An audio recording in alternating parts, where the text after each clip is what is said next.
Every waffle I eat, it shaves an hour off the clock. I can easily drill 10 waffles in 2 hours.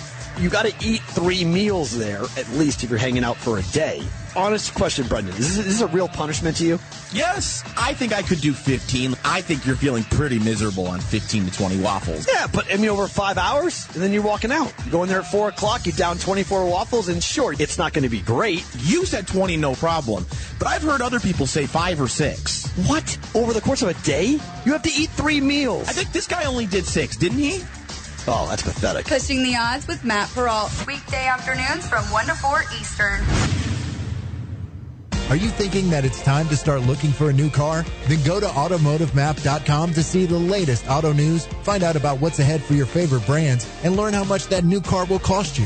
Automotivemap.com is your place to see reviews, check out the hottest exotic cars, read tales from the road, and get acquainted with the luxury automotive lifestyle. Into hot mods? Want to see the cars celebrities drive? Love a good restoration job? From off-roading to on-roading, Automotivemap.com has it covered. Visit Automotivemap.com today.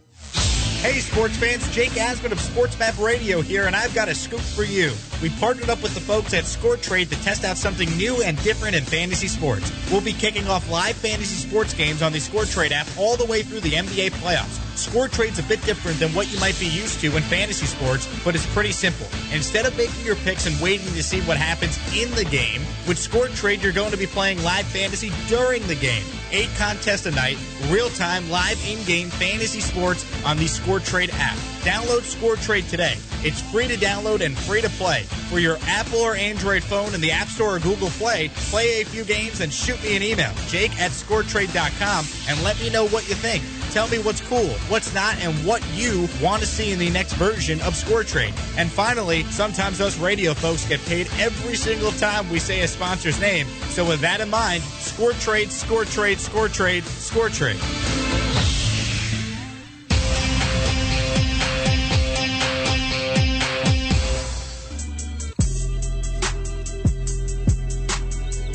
This is the SportsMap Radio Network. Presented by Rocket Mortgage. Home loans that fit your life. Rocket can. From the O'Reilly Auto Parts Studios, here's Matt Pauley. Continuing on with you here on a Saturday afternoon. I do want to remind you about O'Reilly Auto Parts. You have a car problem, but don't know where to go? Maybe you're not close to home when your car breaks down. Let O'Reilly Auto Parts help with O'Reilly Auto Parts Shop Referral Program. Take the guesswork out of finding a great shop wherever you are. Call an O'Reilly location near you or visit O'ReillyAuto.com and click Find a Repair Shop to find a reputable repair facility or service center for your repairs. O'Reilly Auto Parts, better prices every day. 800-224-2004 if you want to join the program. At Matt Pauley on air, MattPauley on air if you want to get in contact with the program. I was saying this earlier. It feels like forever since Thursday night. It's only been 2 days. They're just taking 2 days off from the finals, but it feels like forever since they played NBA Finals game number 2. And then they're going to take 2 more days off. Game 4 is not scheduled until Wednesday night. So tomorrow night's game is going to be the only NBA Finals game over the course of a 5-day period, which, I don't know. They're already running things a lot later than they would. I would also say this, and again, people who are a whole lot smarter than me are making these decisions, and they know about television viewing habits and things like that. I understand, if you are a television sitcom and you're not doing so great in the ratings and you get moved to Friday night, if you're an actor on that show, you might as well tell your agent to start trying to figure out what you can be doing next year, because if you get moved to Friday night, more often than not, that means you're getting canceled. And it's that way to a lesser extent on a Saturday. I don't love the Sunday night NBA Finals game. So it's going to start at 7 o'clock Central, 8 o'clock Eastern on a Sunday night. I just can't believe that is the best possible spot, especially, and I understand, I'm sitting here complaining about 2 days off, but if you're not going to run game number 4 until Wednesday night, would have it just made sense to take 3 days off and put game number 3 on Monday night and then go game, off-day game like you did with games 1 and 2. I don't know. It really doesn't matter. And the ratings they're okay. They're not as good as they were 2 years ago, which is the last time it was a normal year, but they're killing the ratings from last year during the pandemic. And it's two teams that are not in huge media markets between Phoenix and Milwaukee. The NBA has become a game, and this actually surprised me a little bit. I was going to be really curious about what the TV ratings look like because there were no the superstars, the transcendent stars were not there. And who I'm talking about when I say that: no LeBron, no Steph, no Durant, those guys. Giannis Antetokounmpo is a star. Don't get me wrong. He is a star. He's been a multiple-time MVP. He's got international attention on him because of where he's from. He is a big-time star, but there's that A-plus level, which is the guys that I just mentioned, and then you get to that next level, and I think that's where Giannis is sitting. And if he goes and wins a championship, and we'll see if the Bucks can come back, if he wins a championship, maybe that changes a little bit. I was excited for this series, though, because it was an opportunity for the NBA to put a spotlight on some other guys. And probably the answer to what I'm saying is Chris Paul. Right? Like he is a legit star. He's in TV commercials.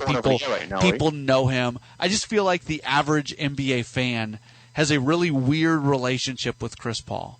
He seems likable, yet you watch him play games, and at times his style of play is not likable, if that makes any sense at all. But he's done a nice job, and I don't think he gets the credit. I don't think he gets the credit that he deserves on the impact that he has on teams. And it's probably because it's not easy to be a teammate with Chris Paul, the way he expects so much out of his teammates. And it's working. It is working in Phoenix. I think the thing that everybody has really started to kind of notice, and I'm glad they're starting to notice, is just how good of a coach that Monty Williams is. You probably saw it if you're on any type of social media, if you're on Twitter. You probably saw the video that went viral this past week, and it was on the broadcast as well. So if you watched the game, you saw it, just where Williams was talking with DeAndre Ayton and really kind of connected with him. They were going through some of the X's and O's stuff. He was looking down, but then when it got into kind of the personal challenge of Williams sending that challenge to Ayton, said, look me in the eyes, and they had a conversation. And one of my big things when it comes to sports, because people are always looking for a reason to get a coach fired. What I do locally, I hear it all the time. Fire this person, fire that person. And it always frustrates me because, first off, I do look at things from the human element. We don't just walk around and root for human beings to lose their jobs. Yet when it comes to sports, we do. And I've never liked that. Maybe I'm too sensitive. Maybe I'm too emotional. But I've never liked the idea of calling for people's jobs. Now, that doesn't mean that you're in sports. There is a high expectation of winning. It gets to a point where if you're not doing your job well enough, you lose your job. And I'm not saying that's not right. I'm not saying that these people just need to keep their jobs just because it's an uncomfortable thing. But the idea that sports fans are always calling for people to lose their jobs, I don't like that. I don't like the way that goes. But where I'm going with this is kind of the front-facing job that a coach does is what's happening on the field, what's happening on the court, the X's and O's, the decisions that are being made on who's playing, substitution, style of play, all that sort of stuff, which is very important. I'm in a way I'm trying to dismiss that, but I'm not. I'm only dismissing that to a certain level. At most high levels of sport, if you got the best players, you're going to win. Does that mean that coaches don't make some sort of difference? They clearly do. I'm not saying that. But coaches look a whole lot better when they have really good players, and they look a whole lot worse when they don't have good players.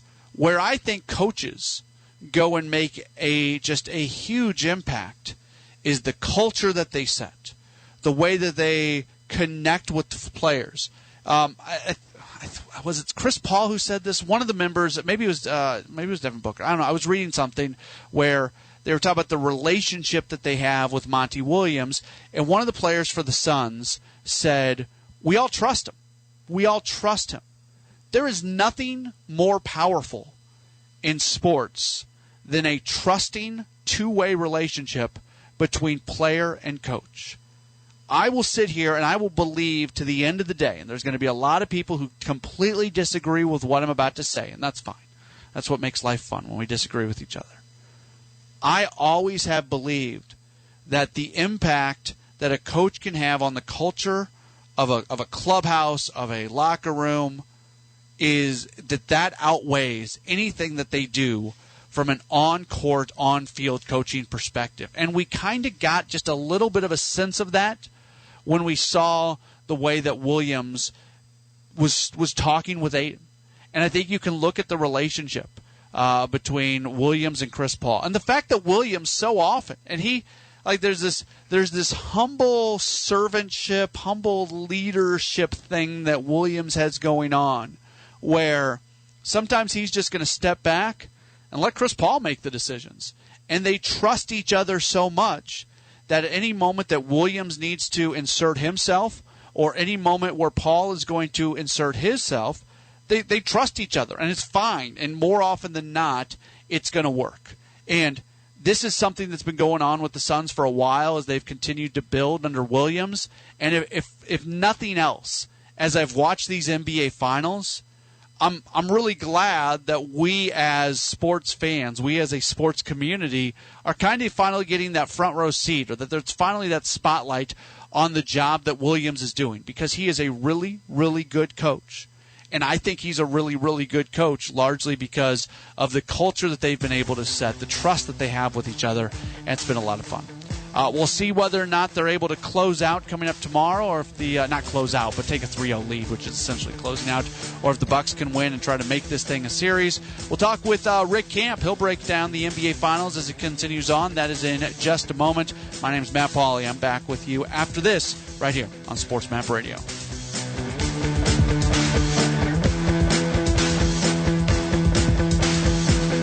Tired of paying outrageous prices for Viagra? Well, we have great news. Now you can finally get Viagra at huge discounts. Generic Sildenafil allows you to save up to $650 on Viagra. Why pay name brand prices of $15 per pill or more when you can get the same results for less than $3 a pill? Call today and get 50 generic Sildenafil pills for only $99. This can cost as much as $750 at your local pharmacy. You can't afford not to call us. If you want Viagra at the lowest prices, never pay $15 a pill for the name brand again. Get generic Sildenafil for less than $3 a pill. Call 800-450-5582 today and save up to $650 and get 50 pills for just $99. Generic Sildenafil is fast, easy, and affordable. Operators are waiting to take your call now. Call 800-450-5582. That's 800-450-5582. Again, 800-450-5582. Hi, Tom Bodette for Motel 6, leaving the light on for the homebody, who now would rather be an anywhere but homebody after spending 12 months stuck at home with nobody but themselves. Well, Motel 6 has plenty of clean, comfortable rooms, all at a great low rate. So when you decide to visit somebody, anybody, anywhere else but your home, Motel 6 will be waiting. I'm Tom Bodette for Motel 6, and we'll leave the light on for you.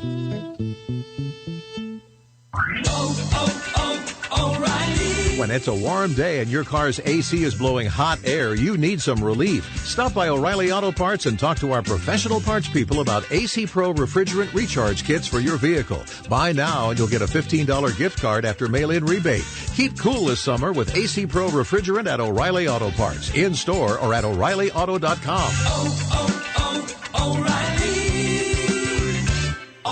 Parts. Auto Accident Help Desk is a marketing agency connecting callers with attorneys. Providers pay a fee for advertising services. I love getting my kids ready and driving them to school. But a careless driver can change your life in an instant, and insurance companies want to settle on the cheap. Auto Accident Help Desk connects victims with powerful lawyers. They fight for you. I called Auto Accident Help Desk and got help for my pain and suffering. Don't let an insurance company take advantage of you. Our attorneys fight and beat big insurance every day. Call 800-528-6859. 800-528-6859. If you've been injured in an automobile accident in the last 6 months, You owe it to yourself to make this free call with no obligation. We're available 24/7 to help you get the money you deserve for your pain and suffering. Auto Accident Help Desk helps accident victims like you every day. Call 800-528-6859. 800-528-6859. That's 800-528-6859.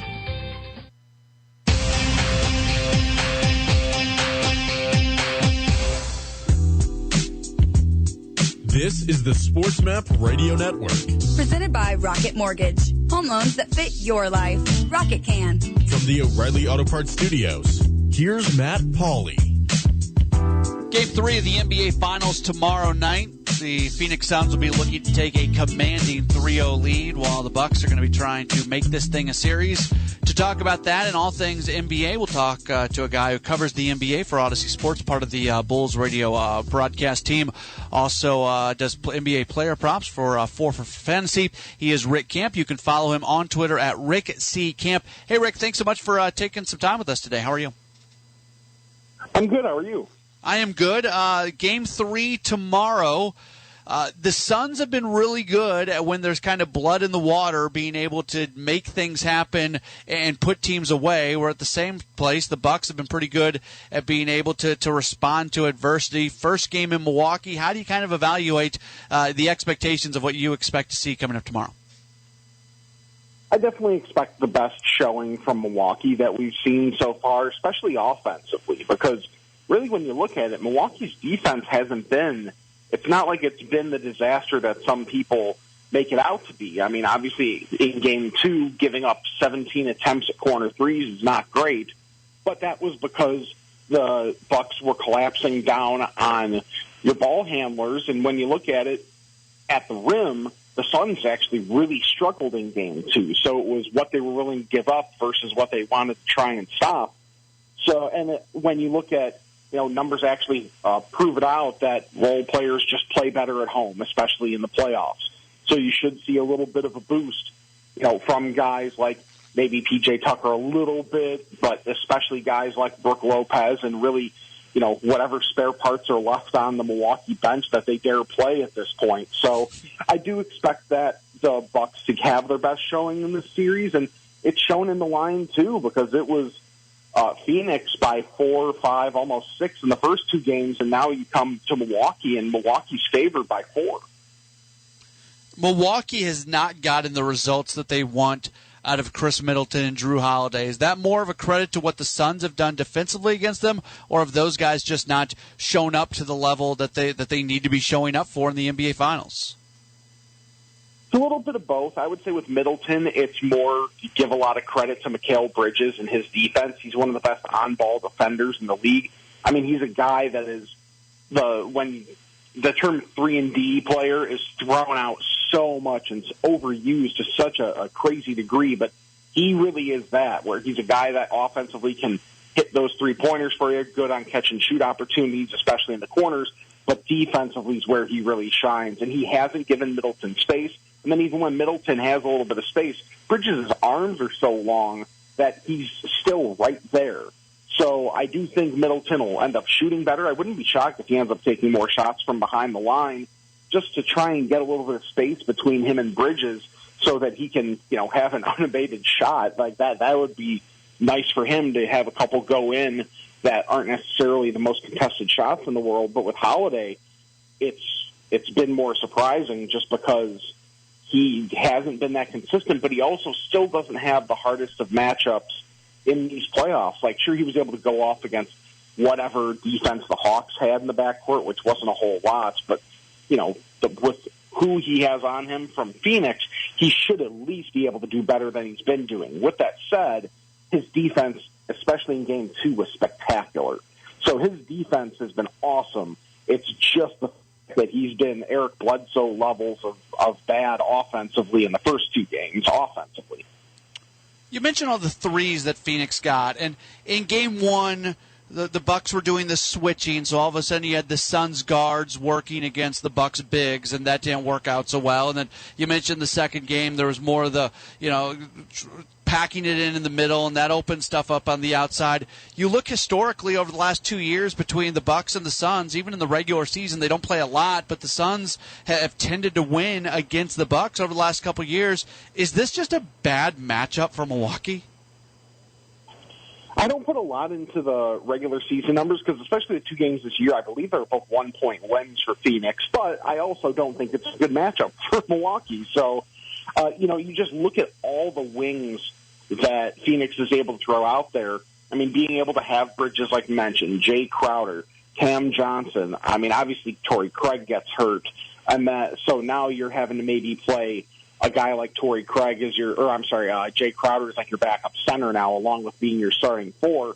But when you look at the size of Milwaukee, this is a team that maybe outside of the 4 in Phoenix that can really match up size-wise. So really, part of the reason you're seeing, which it's incredible that Giannis is able to do what he's been able to do coming off of that injury, is that that's where Milwaukee has the best matchup. Other than that, it is, when you talk about Milwaukee on offense, it's pretty even across the board. But then when you look at the other side, obviously, if Milwaukee had their druthers, they'd play some version of drop with Brook Lopez all the time. And really, they were pretty successful at that in Game 2, switching 1 through 4, and then just having Brook Lopez do a bit of a modified drop and be able to stick to some of his principles that he's really good at. But when you have 2 of the best mid-range shooters in the game that are also incredibly good at getting to their spots, that's really tough when you want to run drops. So, yeah, it's not a good matchup for Milwaukee, and that's why I don't see many paths for Milwaukee to be able to come back and win the series. Win Game 3, sure. I expect them to win Game 3. But when it comes to Game 4, and is this going to be a long series or is this going to be a gentleman's sweep, that's where I think the real question lies. Chris Paul's been really good. He was especially good in Game 1 and Game 2. It looks good as well.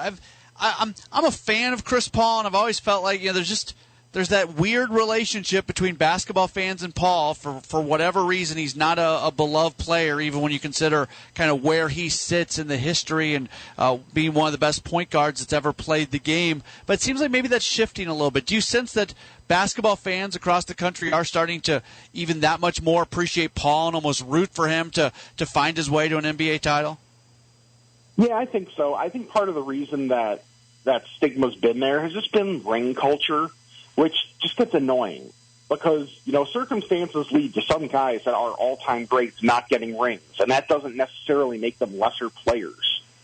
Like being someone from Chicago, seeing all the great players that didn't get rings because of the Jordan Bulls doesn't make them any lesser of players. It's just that they ran into one of the all-time buzzsaws, and that was there for, the better part of a decade.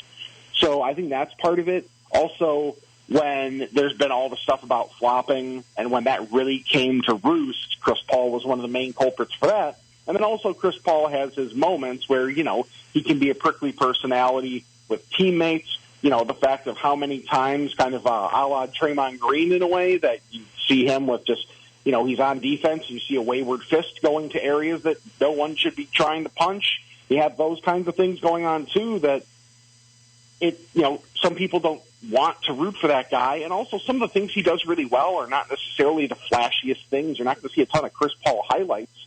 Like when you think of these playoffs, you think of maybe the one drive where he goes between his legs and fakes, like behind his back between the legs, and he fakes out an entire defense and hits like a 10-foot jumper.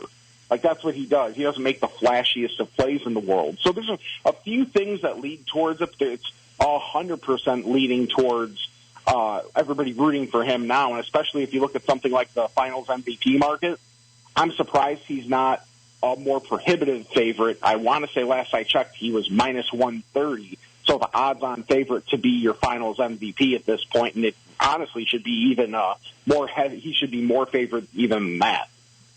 Rick Camp covers the NBA for Odyssey Sports, continuing to join us. One of the things when you don't have when you don't have LeBron, when you don't have Steph Curry, when you don't have Kevin Durant in the NBA Finals, it's an opportunity to spotlight other players. And you're right about ring culture, but sometimes ring culture also is able to add to the legacy of a player. And casual fans are finally getting a front row seat to watch Devin Booker and what he does. And I mean, isn't that good for the NBA when a young star like him can get even that much more attention on himself? Oh, absolutely. Yeah, I'm not saying it's bad for guys to get rings or anything like that. It's just a guy can't be good or can't be great because he doesn't have a ring is the type of thing that I always push against. Devin Booker's a fantastic player. And the thing that he's done is he's always been a really good scorer. And over his first few years in the league, he was really able to refine how he scores and how he gets to his spots. But then with Chris Paul this year, and maybe it's just coincidence of finally having a solid point guard next to him for the first time in his career, that it's helped him out in terms of his playmaking for others. We saw in those couple games where Chris Paul was out, his vision, if you think of the old quarterback cone that everybody hated in Madden, his started out fairly narrow. But you can tell that now it's gotten really, really wide because he's able to have that full court vision. So when he's working in pick and roll, he's able to make some of the plays that Chris Paul could make or that a traditional point guard would make. And that really makes all the difference when Chris Paul's on the bench and Cam Payne was hurt or Chris Paul was out, that he can handle some of that load and be a true top-tier secondary playmaker for others on top of what he can create for himself. Once these NBA Finals get over, it's going to be a mostly normal offseason. The offseason is going to be a little bit shorter than most years as they're running a month or so late right now. But then the season's going to get started back in its normal time. And this is going to be one of the final things that's kind of altered by the pandemic, these NBA Finals. As somebody that's part of the NBA calendar, are you looking forward to kind of just stuff getting back to normal and being able to go into a somewhat normal offseason and get things started on its normal calendar next year? Yeah, I am for a lot of reasons. Selfishly, just so that I don't necessarily have to, be doing Bulls postgame every other night for a few months. Very selfishly, that's something, nights off are not a bad thing. But also just for the players. I mean, we've seen so many of these injuries that, mind you, they signed up for it because it was brought to them by Chris Paul and the Players Association. Hey, if we don't do this many games and we have to do it in this condensed amount of time just to try and, maintain some semblance of an offseason and work back towards normal in a year or two, then there's going to be a lot of money lost. So as much as the players have complained about it too, they did sign up for it. So there is that has to be has to be mentioned as well. But hopefully that also leads towards maybe some reform. We always talk about maybe shortening the season from 82 to a lower number. Maybe 72 does end up being that number because you fulfill the TV requirements of 70 games. But then if it's over the same time period of 82 games instead of 72, you could also give guys more rest, which should lead to better quality basketball day in and day out. And really, that's what I'm here for above everything else is good basketball. There's few things that really top it. And, some people have complained I've seen about, these games not being as close as they could be. But we're seeing really high quality basketball being played, and that's what I'm here for. He is Rick Camp. You can follow him on Twitter at Rick C. Camp. Covers the NBA for Odyssey Sports, part of the Bulls radio broadcast team. Also does player props for fantasy. Rick, thanks so much for the time. Enjoy the rest of the NBA Finals and enjoy the NBA offseason. All right, appreciate it.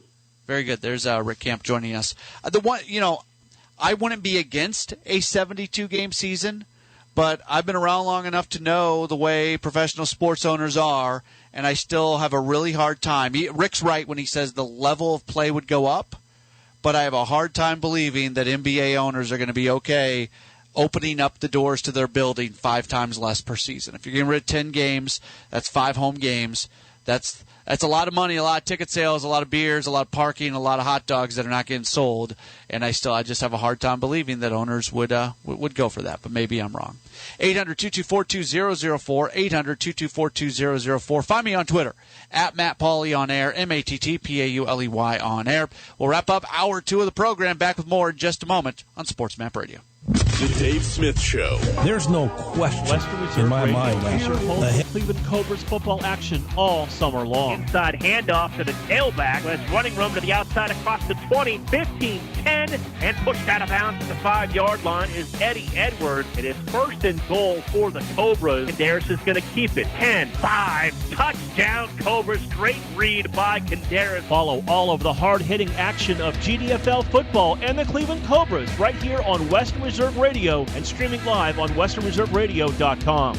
Mill Creek Golf Course is now open. Experience the Donald Ross Championship design of both courses, where you can book a tee time online at millcreekmetroparks.org. Mill Creek features a newly remodeled golf shop, new cart paths, and is a Callaway certified club fitting facility with demo days. The PGA professional staff is now accepting golf outings and leagues. For more information, call 330-740-7112 or stop by and see what all Mill Creek Golf Course has to offer you.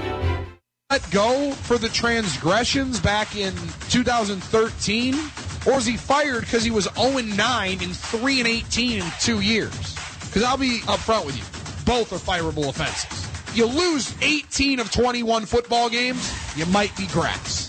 Remember what this job is, folks. It's about winning games. Sports Map All Night with Bill Schmidt. Weeknights at 10 Eastern. The All-Nighter with Craig Koshkin. I love Jake. Jake is my dude. But his irrational love for Chipotle is the one flaw in Jake Asman's game. Chipotle sucks. Almost all of it has virtually no flavor. If you get their hot sauce on your burrito or your bowl, everything just tastes like hot. Chipotle is absolute trash. The All-Nighter, Saturdays from 2 a.m. to 6 a.m. Eastern on the Sports Map Radio Network. Wake up call.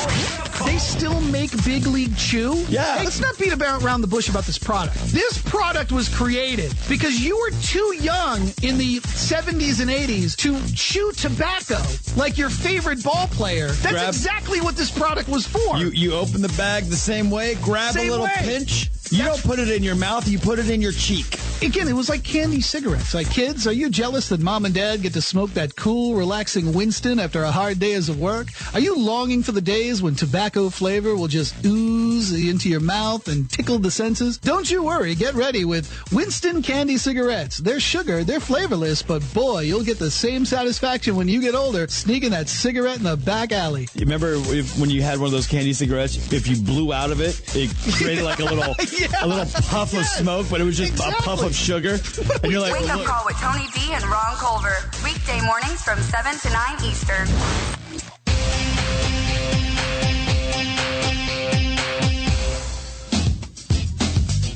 This is the Sports Map Radio Network. Presented by Rocket Mortgage. Home loans that fit your life. Rocket can. From the O'Reilly Auto Parts Studios, here's Matt Pauley. So I'm not a fan of Bryson DeChambeau. I'm not. I think he's good for golf because we're talking about him, and golf needs as many eyes and needs as many people talking about it as possible. The Koepka DeChambeau feud, it's fantastic for golf. I think it's legitimate. If I was a conspiracy theorist, and I guess at times I am, but if I was a conspiracy theorist, I might say that they're just drumming something up to try to get attention. I don't think the guys like each other. I think that is a very legitimate thing that they don't. But it's good for golf in a world where we don't know if Tiger Woods is ever really going to play competitively again, and it has been a very, very long time since Tiger has been a week-in, week-out competitor at the highest level. Golf has been missing something. And I don't know if the feud between DeChambeau and Brooks Koepka is enough to get that many more eyes. But hey, we're talking about it, right? So DeChambeau and his caddy, they went separate directions recently, which if I was his caddy, I would understand. I cannot imagine that he is exactly the easiest guy to work for. So he's got a new caddy, guy by the name of Brian Ziegler. He is an instructor at Dallas National. That's where DeChambeau calls home. That's his home course where he practices. So he's going to be on the bag next week when they play at St. George's for the Open Championship, or the British Open, as we like to call it sometimes. You're not supposed to call it that. You're not supposed to call it the British Open. It is the Open Championship. How long does that one last, though? I guess they probably know each other pretty well. If he's an instructor at the club where DeChambeau calls home, all I can sit there and think to myself, though, does Ziegler really know what he is getting into when he's going to join Team DeChambeau? We will just have to wait and see. Coming up next hour, we'll talk a little bit about the Olympics. As the news this past week, there will be no fans at any Olympic venue. The basketball team continuing to work out and get ready. They should win gold.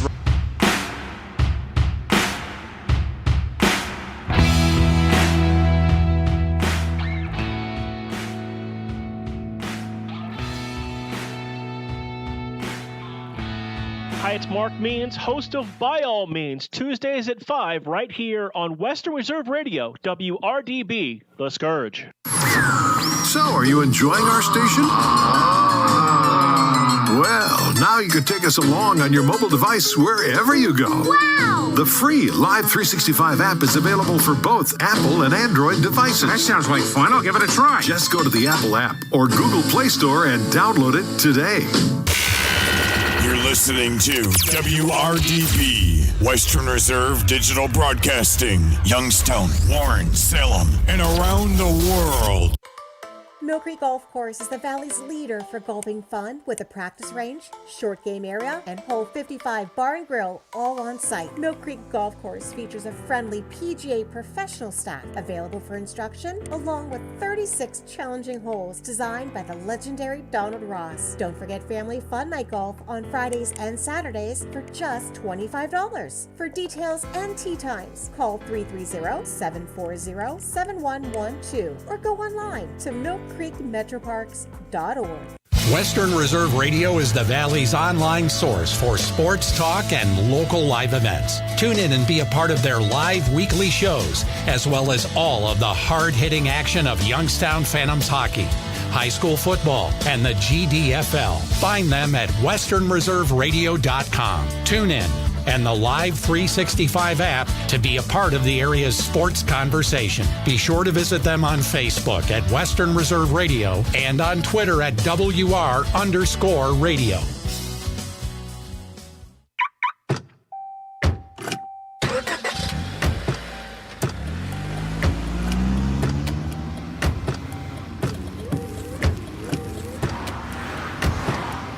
Driving has a rhythm all its own. Don't wreck it with a text. Before you get behind the wheel, silence your phone. Or better yet, designate a texter. For more text-free driving tips, visit stoptextstoprex.org. Brought to you by the Ad Council and the National Highway Traffic Safety Administration. In the small town of Elmira, New York, a boy was born into an all-American family. The odds of him achieving his dream in the fashion industry? 1 in 23 million. The odds of having a child diagnosed with autism? 1 in 68. I am Tommy Hilfiger, and my family is affected by autism. Learn more at autismspeaks.org/signs. Brought to you by Autism Speaks and the Ad Council. Mill Creek Golf Course has been the Valley's leader for golfing fun since 1928. It features 36 challenging holes designed by the legendary Donald Ross and was voted a top 30 municipal facility by Golf Week in 2012. The Mill Creek Golf Shop is a certified Callaway Golf custom fitting center and it is stocked with your favorite golf apparel and accessories. Mill Creek Golf Course is now booking tee times for this year's golf season. Please call us at 330-740-7112 or online at millcreekmetroparks.org. The year was 1907. The Cubs won the World Series and the Ford Model R hit the assembly line. While here in Ohio, school administrators came together to form the Ohio High School Athletic Association. One thing that hasn't changed since 1907 is the dedication of the OHSAA to education-based athletics in Ohio. School sports teach responsibility, sportsmanship, and life lessons that stay with students long after their playing days are over. The OHSAA seeks to prepare students not for the next level of sport, but for the next level of life. The Storks are bringing me a baby brother! We can do this together. All right, let's go. Storks know how to keep kids safe. Do you? Oh my gosh, you don't know. I know. You don't. Oh man, you laugh when you're uncomfortable. No. Making sure your child is in the right car seat is one of the steps to safer travel. I will rock this. You will rock this. To know for sure that your child is in the right car seat for their age and size, visit safercar.gov/the right seat. Cool. Very cool. Brought to you by the National Highway Traffic Safety Administration and the Ad Council. It's important to plan ahead for emergencies, like the storm. When it kicked in, we had a plan. Separated. We were able to get in touch with each other in no time. Idea how to find each other. The whole experience was fine. the most frightening 10 hours of my life. If there's one piece of advice I'd offer other moms out there, it's to stay calm and keep to the plan. Message. Some parents plan ahead, some don't.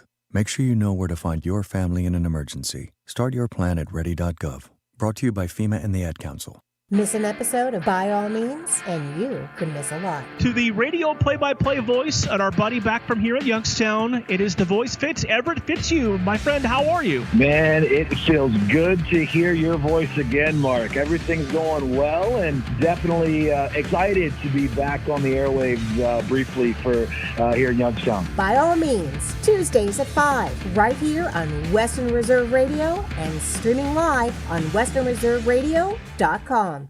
Welcome to Calvin's Barbershop. You all got to see this. I don't even want to know what you're looking at on that phone. Well, you should. I was learning about the dangers of high blood pressure and that we need to get ours checked regularly. High blood pressure can increase the risk of heart attack or stroke, but this text program can help keep it at a healthy range. Just text Barbershop to 97779 to sign up. I'll get right on it as soon as I'm done with this baby panda video. Text Barbershop to 97779. A message from the American Heart Association and the Ad Council. Parts to recommend the best products for your car. Right now, get 5 quarts of Valvoline full synthetic motor oil and a Wix filter for $33.99. Plus, get a $10 gift card after mail-in rebate and double O-Rewards points. Stop by O'Reilly Auto Parts today or visit O'ReillyAuto.com. O'Reilly Auto Parts. Please stand by for a special presentation of Western Reserve Radio at westernreserveradio.com on the Live 365 network and the Live 365 app.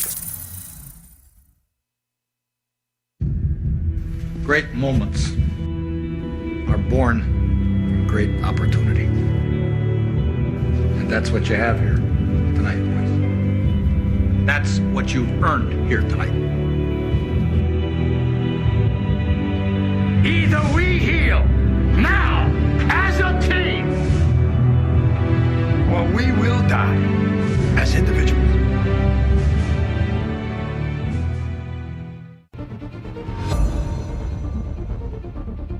Western Reserve Radio is on the road again. It's Cleveland Cobras football on westernreserveradio.com, on the Live 365 network, and the Live 365 app. Nobody likes a snake.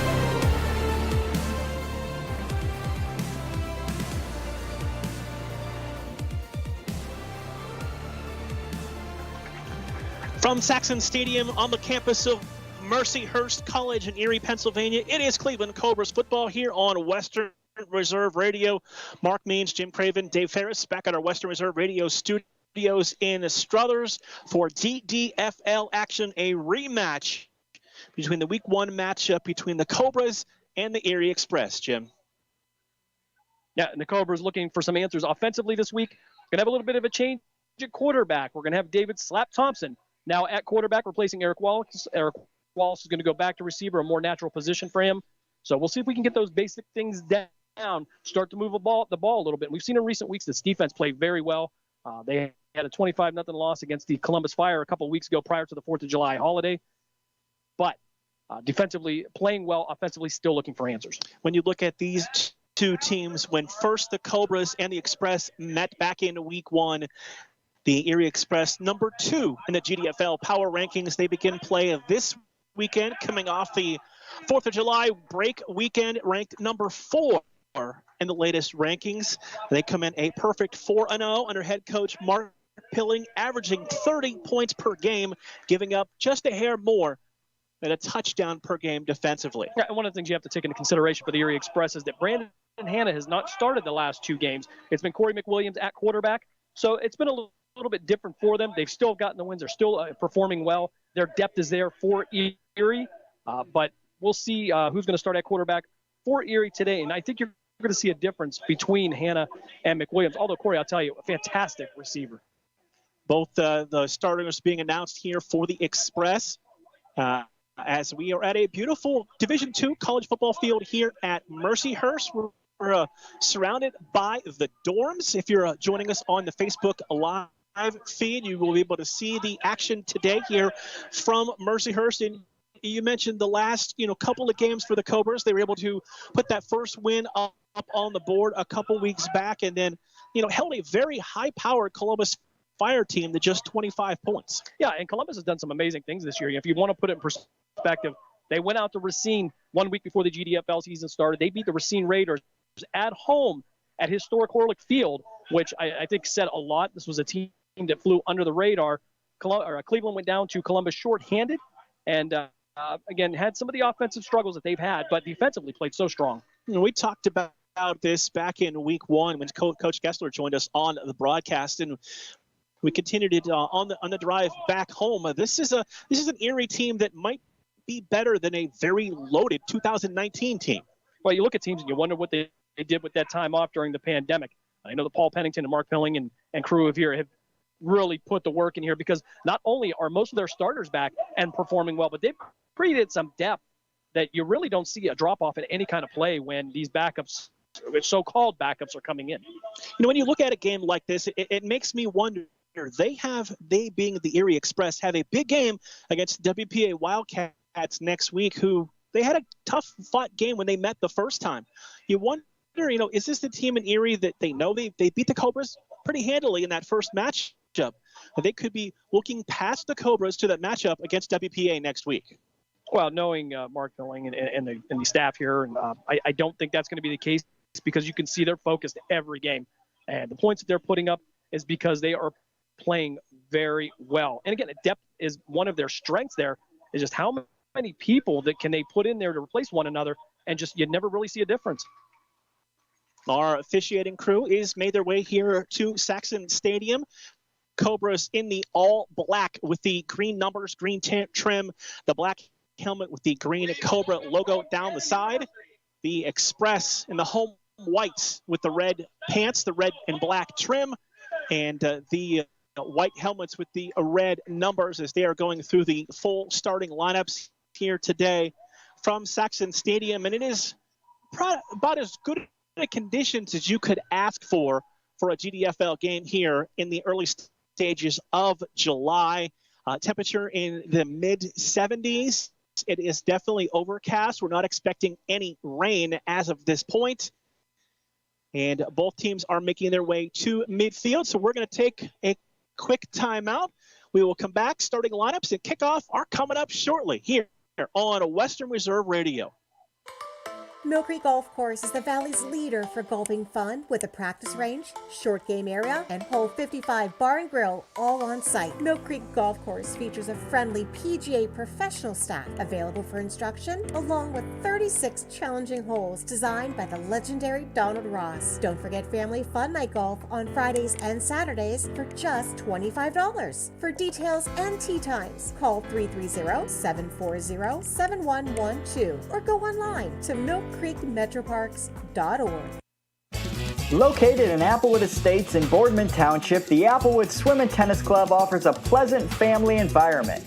Choose a membership that meets your needs and enjoy a relaxing venue that includes not only swimming for the family, but also youth activities such as competitive swimming, tennis, and more. Enjoy the friendly atmosphere all summer long with the staff and members of the Applewood Swim and Tennis Club. For more information, go to applewoodswimandtennis.com or call 330-953-2833. This is the Cleveland Cobras Football Network on Western Reserve Radio.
Our national anthem here from Saxon Stadium and the home of the Mercyhurst College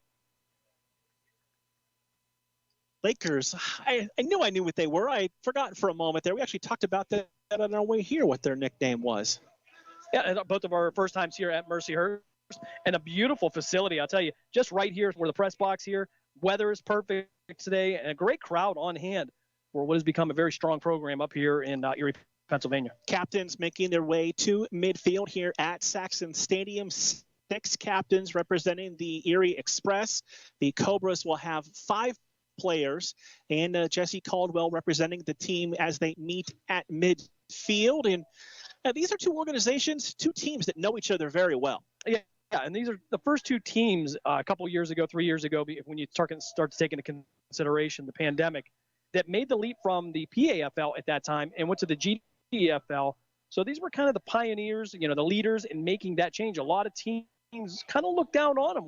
They weren't real sure what the GDFL could offer because of the travel it was involved, because it was all in the eastern United States, anywhere from Mississippi up to, Tennessee, and then eventually into Ohio and Pennsylvania. But Charles Thompson and the GDFL have grown this from border to border, coast to coast, and it's right now it's exploding right now with some of the best teams in the country, and a few that even took the year off. Like Oklahoma, who we thought were going to come back, but rumors they're going to be flirting with the indoor league. But nonetheless, these are the 2 kind of leaders. And these, as you mentioned, the teams know each other well. You go back to 2019, they met 3 times, including a first-round playoff matchup. And so these teams, Cobras are a bit of a younger squad than they've been in years past. Erie, a veteran group with a lot of returners and a lot of experience. And it's one of those where you look at the score from the first matchup, and if you weren't here for it, then you don't really know. It was one of those situations. You clean up just a few things, and that's a much closer football game. Yeah, there were 2 things really that were bothering them at that time. First of all, was special teams. They had bad starting field position a lot of times in that game. Also, the center quarterback exchange was the issue. It was throwing off the timing of the offense, slowing things down. And I don't know that has been addressed yet. We'll see today. But it was still a problem even for Cleveland in their win over the Lake Erie Explosion just before the 4th of July holiday. Both of these teams, as we mentioned, did have that week off, something we've seen the GDFL do unless makeup games need to be played over that weekend. And it's been one of the traditions that the league has always done. And looks like our captain's meeting is just about set to wrap up. Again, the Express, the home whites with the red trim, red numbers trimmed in black. The Cobras in the black jerseys with the green numbers trimmed in white. Black pants, green trim, and a lot of green cleats out there on the field. And still waiting for the indication of who won the toss.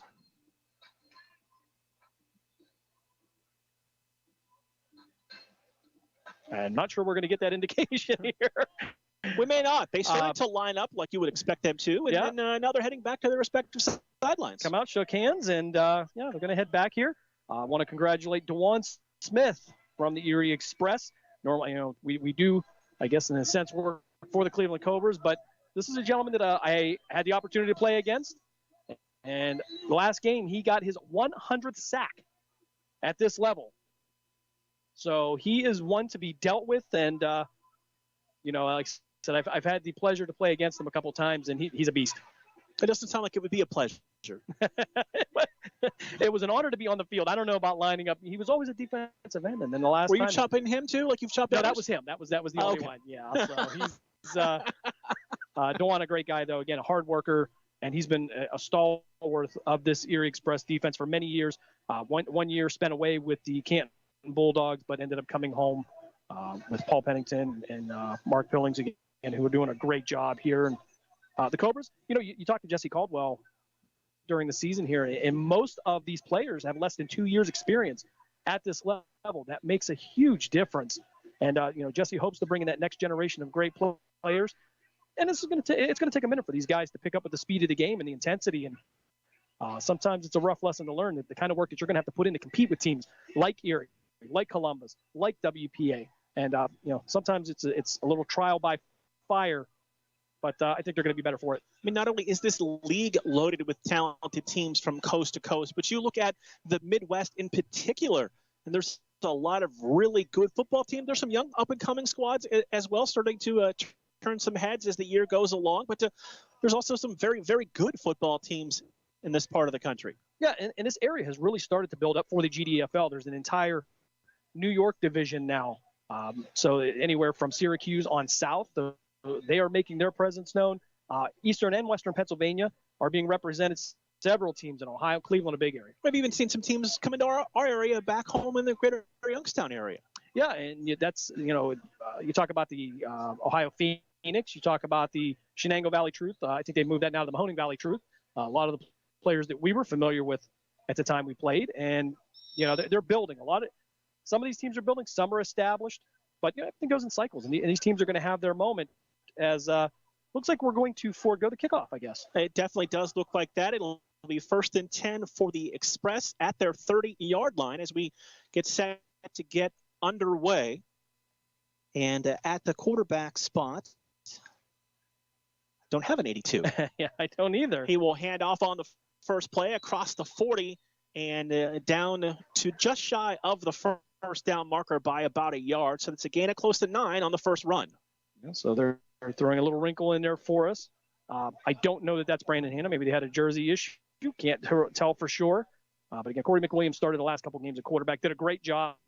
He's a very good athlete, and we'll see him at receiver today. So 2 receivers going to stack, go to the right and left. Running back is to the right of the starting quarterback on 2nd down and 1 from the 44-yard line. Takes the snap, gives it on the handoff again. Able to cut to the outside, got a block across the 45-50, and will be knocked out of bounds into Cobra's territory on the carry, that time for Erie. That looks like Dante Harden, who played his college ball at Ohio U. Yeah, a lot of these guys, a lot of Erie Express players with college experience. Brandon Fleming doing a good job for the Cobras, stretching that out there at the corner position, trying to get him to the sideline and waiting for some of his backside pursuit to help out. So 1st and 10 for the Express, just inside Cobra's territory at the 48-yard line. Again, 2 receivers go right and left. Takes this snap, stands in the pocket. He's going to roll to the right side. Looking downfield, feeling some pressure, throws underneath, and that is good coverage to knock the ball away and incomplete. It'll bring up a 2nd down and 10. Yeah, it was Clinton White on the defense doing a great job, and he's had great plays this year, flashes, and he's going to be one of those guys that are really going to help build this Cobras defense. Erie, again, we're going to try to get a name on 82 here, and that might be Hannah. Not sure. Again, maybe had a jersey issue. As sometimes those things happen. So 2nd and 10, 13:46 opening drive. Express right to left here in the opening quarter. 2 receivers to right, 2 to the left. Running back to the right of the quarterback on 2nd down and 10. Stands in the pocket, fires over the middle, pass caught across the 40 inside the 35 and driving down near the 33-yard line.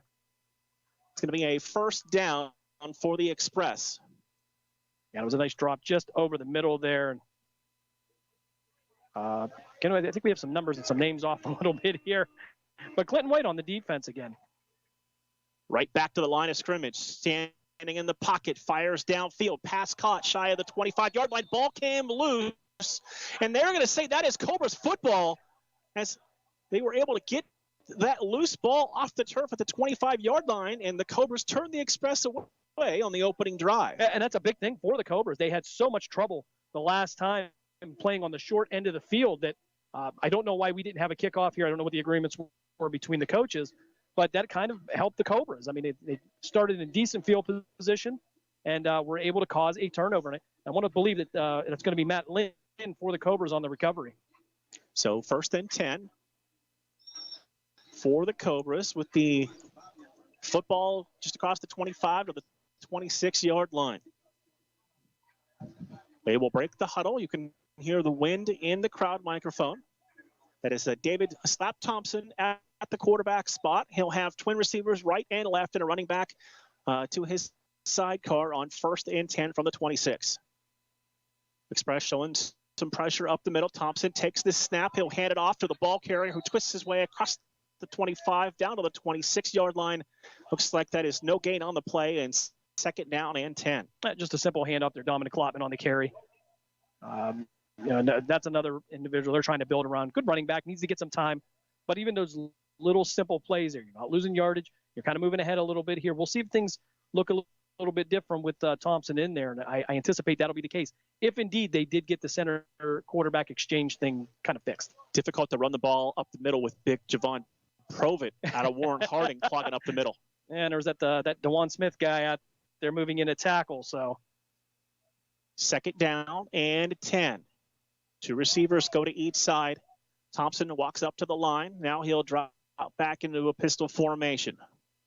Klotman, the tailback, next to him again. Express showing some pressure. Takes the snap, fakes it to him. Thompson's going to be hit and dropped inside the 20 and back near the 19-yard line. In there on the pressure. That's DeJuan Smith you just mentioned in there on the play. Yeah, you make that 101 for him, I believe, if not more. And just hit the gap. I mean, he's so quick. He's a big guy, but just, it's deceptive. You look at him, you wouldn't think he'd be that quick, but shot the gap, come in nearly untouched. And Thompson, unfortunately, gets the welcome by the Erie Express here. Loss of close to 6, going to bring up now a third down and long for the Cobras opening drive, left to right. Scoreless first quarter at the 11:35 mark, and the clock continues to run.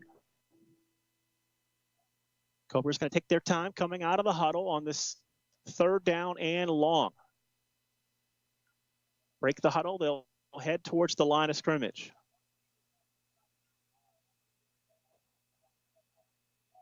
A different quarterback in there now for this play.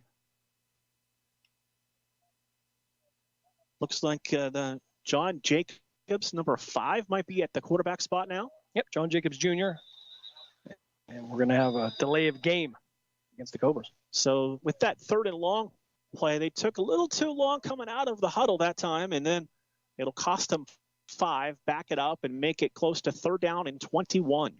Yeah, this has been the problem. The Cobras, in addition to playing their opponents, have hurt themselves so many times with these penalties and just having trouble getting the snap off.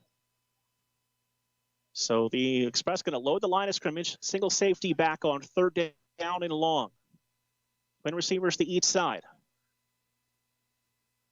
Going to take the looping snap, stands in the pocket, going to take a shot downfield, has a man open, and that ball's going to be intercepted near the 45-yard line, and that's where they're going to spot it at the 45. That'll be a turnover on downs. Yeah, that was a long pass down there, and I believe that was going to be O'Shea Jackson on the interception.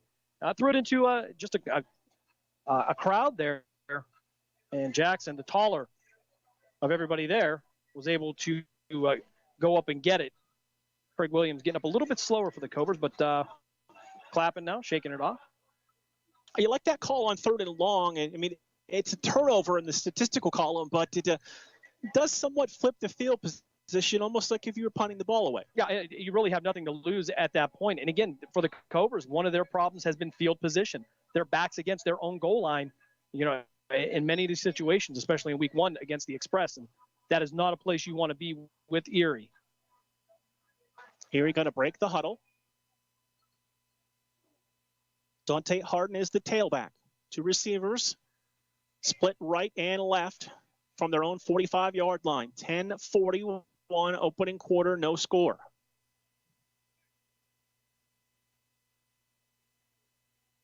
A little bit of confusion on the play call. They want one receiver off the line of scrimmage. Back to throw. Going to step up. Taking a deep shot. Has a man out there. Overshoots him by about a good 6 yards. Trying to go downfield. Looking for his intended target, number 3, Jensen Jones, listed at a running back down there on the 9 route downfield. And Jensen Jones, sometimes I don't know if he has a position. They list him as athlete a lot of times. So you'll see him in multiple situations, but that's a threat that Erie has. I mean, there's several receivers that could beat you, but they're really good underneath too, getting in front of the linebackers. Incompletion brings up second and 10. 10:34 to go. Clock stopped on the incompletion. And Twins go right and left. In the far slot, that's Corey McWilliams. Takes the snap, 3-step drop. going to fire downfield. Pass caught at the 50 and pulled down near the 47-yard line. That is Terry Jackson on the reception, number 8, a wide receiver out of Southern University. Yeah, Eddie Edwards on the defense there. Give him a little bit of cushion there. Playing it smart, but was able to come up and make the tackle. That's going to give him 3rd and short. 3rd down and just about 2. Express have only run the ball once or twice here so far. They've decided to open up and spread the field and throw the football here in this opening quarter. 3rd down, long 2. Play fake. Stands in the pocket, fires underneath. Pass caught across the 40, 35, 30. Steps inside a block inside the 25. Dancing down inside the 20 to the 15-yard line and spun out of bounds at the 15-yard line. That's Corin Williams. We know about him all too well, Jim. He is a playmaker for the Express. Yeah, just one of many, but after that catch, that was all Corin Williams getting downfield, and why he's very elusive. And it was another one of those really short slants, just getting underneath there, cleared that area out. So a lot of confusion on the Cobras defense, but just a fantastic athletic play. 1st and 10. Ball spotted at the 17-yard line. Under 10 minutes to play. Scoreless opening quarter. Express threatening for the first time. Back to throw. Steps up into a pocket. Going to roll to his right. Throws across his body. Williams makes the catch at the 5. Bobbled the ball into the end zone. And they're going to say that is a touchdown, Jim. I don't know about that. Well, that ball seemed to be fumbled forward, and it was bobbled at the same time. So I don't know, but no review here in the GDFL, so that's going to stand for the Erie Express. And ball fumbled forward into the end zone. Thought that would be a touchback, but they're going to call that a touchdown for Williams. And the Express strike first, and they'll bring on the kicker to attempt the extra point. It's Yusuf Barkat out of Akron on to attempt the extra point. Express a man short. They'll run one onto the line for the extra point. Of course, using the NFL length for the extra point here in the GDFL.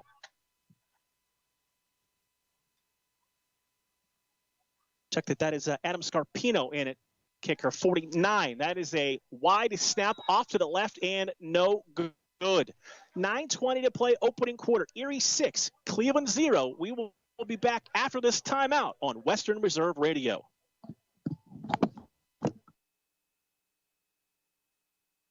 Talk and local live events. Tune in and be a part of their live weekly shows, as well as all of the hard-hitting action of Youngstown Phantoms hockey, high school football, and the GDFL. Find them at westernreserveradio.com. Tune in and the Live 365 app to be a part of the area's sports conversation. Be sure to visit them on Facebook at Western Reserve Radio and on Twitter at WR_radio. Keep up on everything Cobras at clevelandcobrasfootball.com.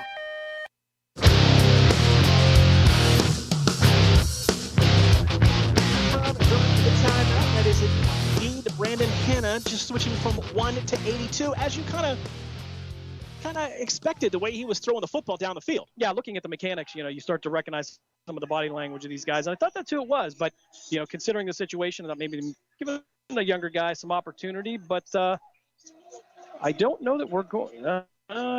We are going to have a kickoff this time. So they started to spot the ball at the 35, and then now they are going to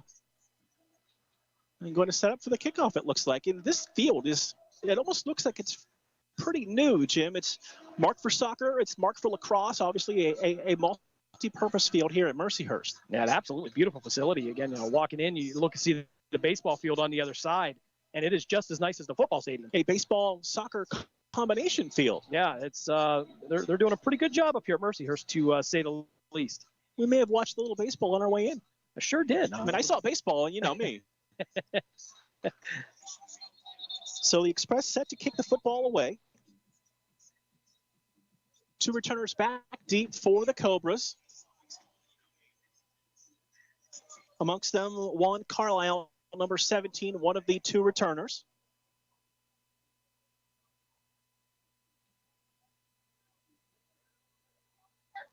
What oddities today. A quarterback comes out with 82. We just take the ball at the 35 on the first series. now we're kicking off, so interesting to see what the discussion was with the organizations prior to this kickoff. High, end over end, short kick. Runs up on it on the 23, across the 25 to the 30-yard line, and stood up right there at the 30-yard line. That is where the Cobras will begin drive number two, easy for me to say, trailing at 6-0 at the 9:14 mark of the opening quarter. It's the second football broadcast in a while, so there's some rust to get rid of. Yeah, we'll knock that off in no time. Emmett Calhoun on the return, one of my favorite players. Not the biggest guy on the field, but he sticks his nose right in there. And Javon McClatchy coming up and putting a shot on him. And Emmett gets right up and says, thank you, and goes about his business. He's not afraid to take a hit. No, not at all. And a lot of that's what makes him dangerous. In terms of special teams, you go back to the Columbus Fire game, and the Cobras actually had a kick return for a touchdown. That was called back, and had a long pass called back that resulted in a touchdown. But, again, I hate to use the phrase snake bitten, but, sometimes you think that might be it. Snake bitten. Like that.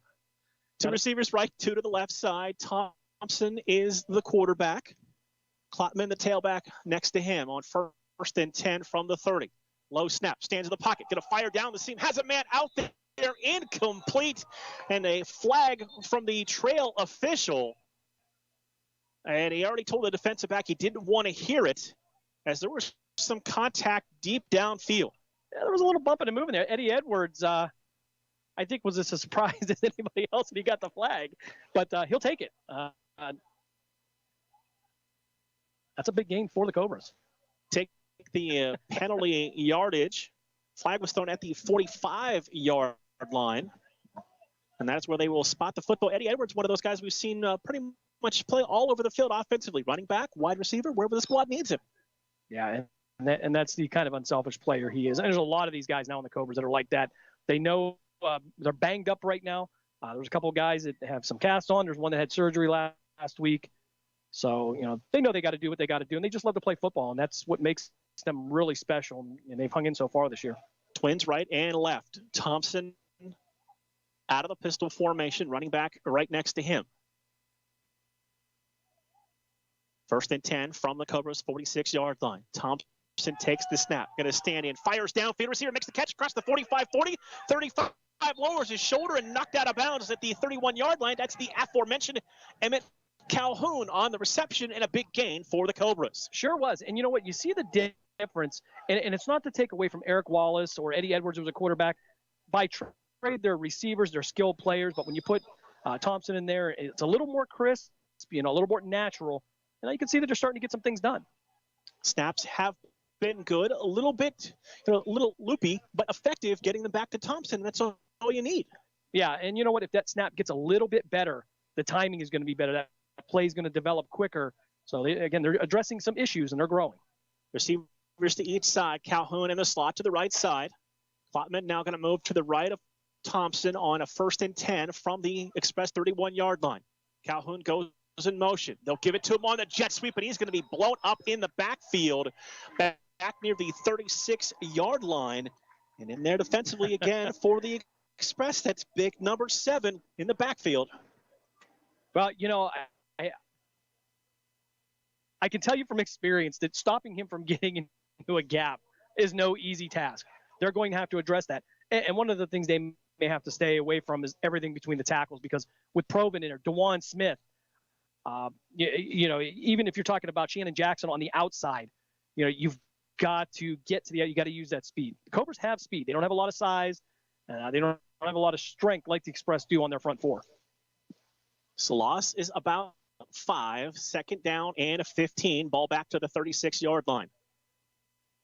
Again, movement up front this time. Flags will come out. Darius Mendenfield, one of the offensive linemen, got a little bit of a head start before the snap of the football. Yeah, I think he was trying to make the argument that Cameron Sanders came across, but that's what any good lineman is trained to do. Well, everybody just points after the flag comes out, right? Well, you hope that you can confuse the officials a little bit and make them think, well, could it have happened? Maybe even if you just let them confer together, maybe you get something that goes your way. Maybe not. Back to the 41-yard line. Second down, 21. 7:15 to play. Fast-moving opening quarter, 6-0 Erie. Going to move Klopman out of the backfield, put him in the wing position to the left again, movement up front prior to the snap, and again, that looks like a bit of a head start for one of the offensive linemen, and Darius Menfield again. Yeah, this time they're just kind of rolling with it. And so a second and long, but empty backfield. It looks like they were looking to go downfield already. But this is what's hurt them. I mean, it hasn't been the skill. It hasn't been the effort. It's been the little things like this. He's going to come to the sidelines after those two plays. This first down started at the 31-yard line, now all the way back to the 46-yard line. Second down and long. Never liked those conversations on the sideline. Two receivers to each side. 6:35 to play in the quarter. Thompson drops the football. He's going to fall on it back at the 46-yard line. And it's going to bring up now third down and long, all the way back into Cobra's territory. Well, we talked about it several times. The center or quarterback exchange, kind of loopy and short.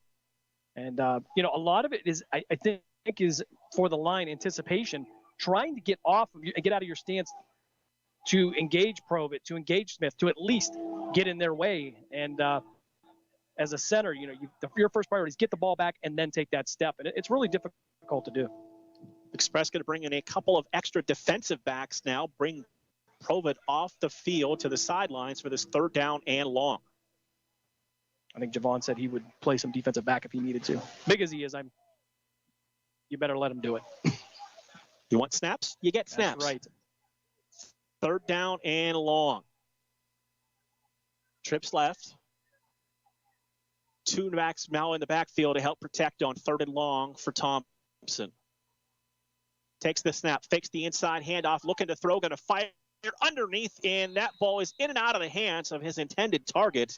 Looking for Eddie Edwards again, incomplete, brings up fourth down for the Cobras. Oh, I think they were onto something there. You had some extra protection in the backfield. Thompson stepped up, evaded some of the pressure, was conscientious of where the line of scrimmage was. You could see him slow up, and a great opportunity. If Edwards had caught that, he'd had a little room to run. I don't know if he got the first, but he definitely would have at least picked up some of the yardage and maybe make an easier go for it on fourth down.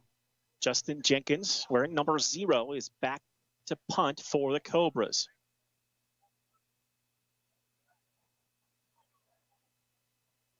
Down to 5:24 to play in the opening quarter. A 6-0 lead for the Express, scoring on their second possession, but missing the extra point wide to the left. Two returners are back.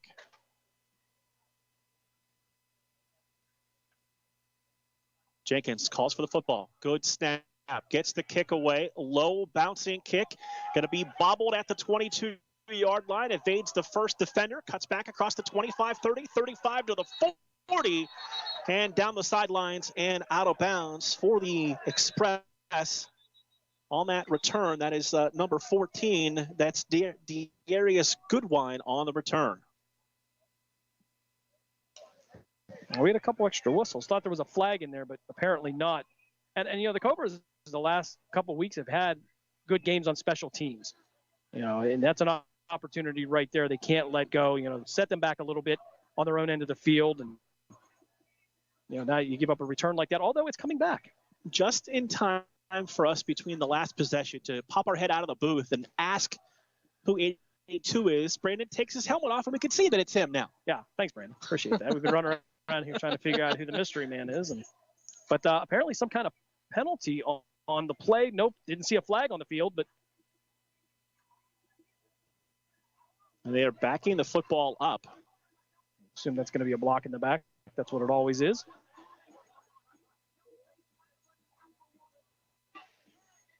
So they spotted him out of bounds at the 41-yard line, but they are backing the ball up to just about the 26-yard line. And also motioning for the chain gang, hey, catch up, we're back here now. And a good job they're doing. So 1st and 10 for the Express from their 26-yard line. 5:11 to play, opening quarter, 6-0 Erie with their third possession. Hannah now has 3 receivers to the right. They'll send one in motion, fake it to Williams. Hannah going to toss to the outside, and Cobras have that read well as they're able to pull him down from behind at the 29-yard line. It looks like Andy Code coming up there, number 4, to make the stop. Yeah, did a nice job. Again, it was another situation where they made him delay the decision on whether they're going to make the pitch, kind of drug it out to the sideline, waited for the pursuit. And again, it's just the basics like that the Cobras are, need, and they are getting better at this. And right now, I think this is an improvement even over game 1 with the Express. Gain of about 3.5. We'll call it to second down and closer to 7. And again, moves Williams in motion from right to left. 3-step drop, swings it to him in the flat, trying to get a block, evades a defender at the 30, tripped up, and he's going to be gang tackles down at the 35-yard line. And that's going to be just about 1.5 yards shy of a first down. Good job by the Cobras defense to come up, team tackle, and make the play in the open field. Yeah, and you can see what Erie wants to do. They want to get Corn Williams out in the field by himself and just let him do what he does. And fortunately for the Cobras, they played that well. They read it, and you can see that play develop a little bit slowly. Brandon Fleming, one of the Cobras, coming up and helping to make the tackle on that. 3rd down and 1. Cobras trying to get a couple of players off the field, and we're going to get a false start penalty on the Express that makes 3rd and 1. Now 3rd down and 6. Yeah, that's about the worst thing that's happened to Erie today, other than the turnover.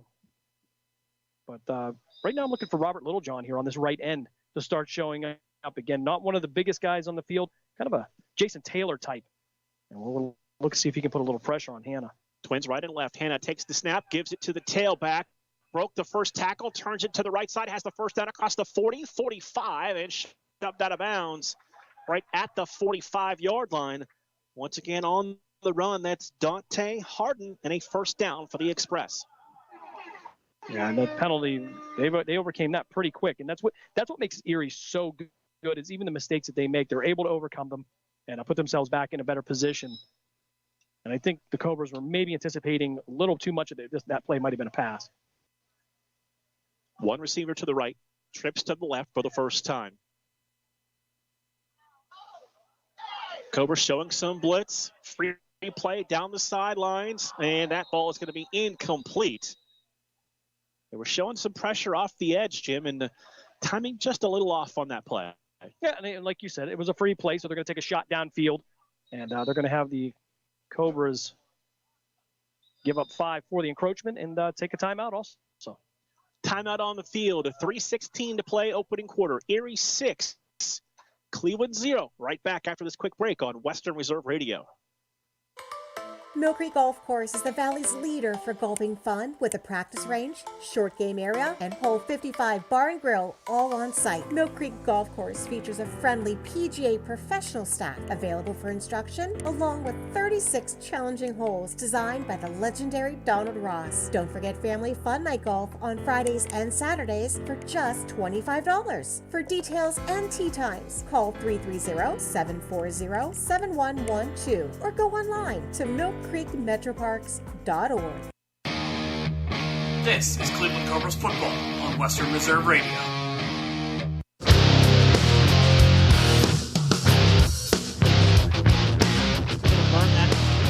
Timeout as the two teams still on their respective sidelines, and we talked about this in pregame. I don't know, you're early July, if you could ask for better weather conditions for a GDFL game. Turn my own mic on, I should be okay. But the temperature's not very high today. Not a whole lot of humidity. Sun is out. You would think that with the Cobras wearing black today, that would be a little bit of a disadvantage for them. But I think all in all, this is a beautiful day and a nice cool breeze up here too. So it will be 1st and 5 now for the Express with the football at their 49-yard line. 3:16 to play, opening quarter. Erie 6, Cleveland 0. Cobras continue on the road, take on the Rams next week. Single receiver to the right side, trips to the left. And with the tailback next to him, that's Dante Harden. Anna overlooks the defense. 5-step drop. Time in the pocket. Trying to lead a defender. That ball's high behind him and almost intercepted. that'll fall incomplete. Yeah, that was an opportunity for the Cobras to come up, and I don't think they anticipated that ball was going to make it as far as it did. Got tipped a little bit and went right over the head of the safety for Cleveland. I believe that was going to be John Jacobs, who we saw quarterback briefly. And how much time can you have back there when you got Brandon Hanna literally pointing downfield, telling them where to go, when you're in a three-step drop. So, again, another good job by the Erie Express offensive line. 2nd and 5, 3:09 to play, opening quarter here from Mercyhurst College. Twins right and left. Harden running back to the right side of Hanna. Going to hand off to Harden across the 50, lowers the shoulder, drives near that first down marker. It's going to be close. He might just be a hair shy of that first down. Yeah, if you look at the head linesman, I think they're going to say go ahead and give him the first down. Yep, and indeed they are. So that'll be a first down for the Express. Down to the Cobras' 46-yard line. Back to their hurry-up style of offense with Twins right and left. Hanna's going to pitch it to Harden. Looking for blocks to the outside across the 40. Dives down near the 35-yard line. Just a little outside read option for a nice gain on first down of about 9. Yeah, we're seeing a few different new wrinkles for Erie. Hanna coming out with the option and being very, very successful with it. Although Hanna is known to be able to extend plays and does a great job with his legs. But we're seeing that a little bit more deliberately today. 2:25, clock rolling here in the opening quarter. Trips right, single receiver left. Nobody on that receiver to the outside. Hanna's just going to flip it to him to the outside at the 20. Cuts back 15, 10, 5, touchdown. Nobody on the receiver to the outside, and he'll walk his way into the end zone for a Cobras touchdown. You know what? And that was great recognition by Brandon Hanna. He saw that, had the ball snapped. You could tell nobody else was ready. And a mental mistake by the Cobras. And, again, that's what's hurting him. It's not the athletic ability. It's not the effort. It's getting the assignments right. And that's going to result in 6-4 at the Erie Express. 2:10 to go in this opening quarter.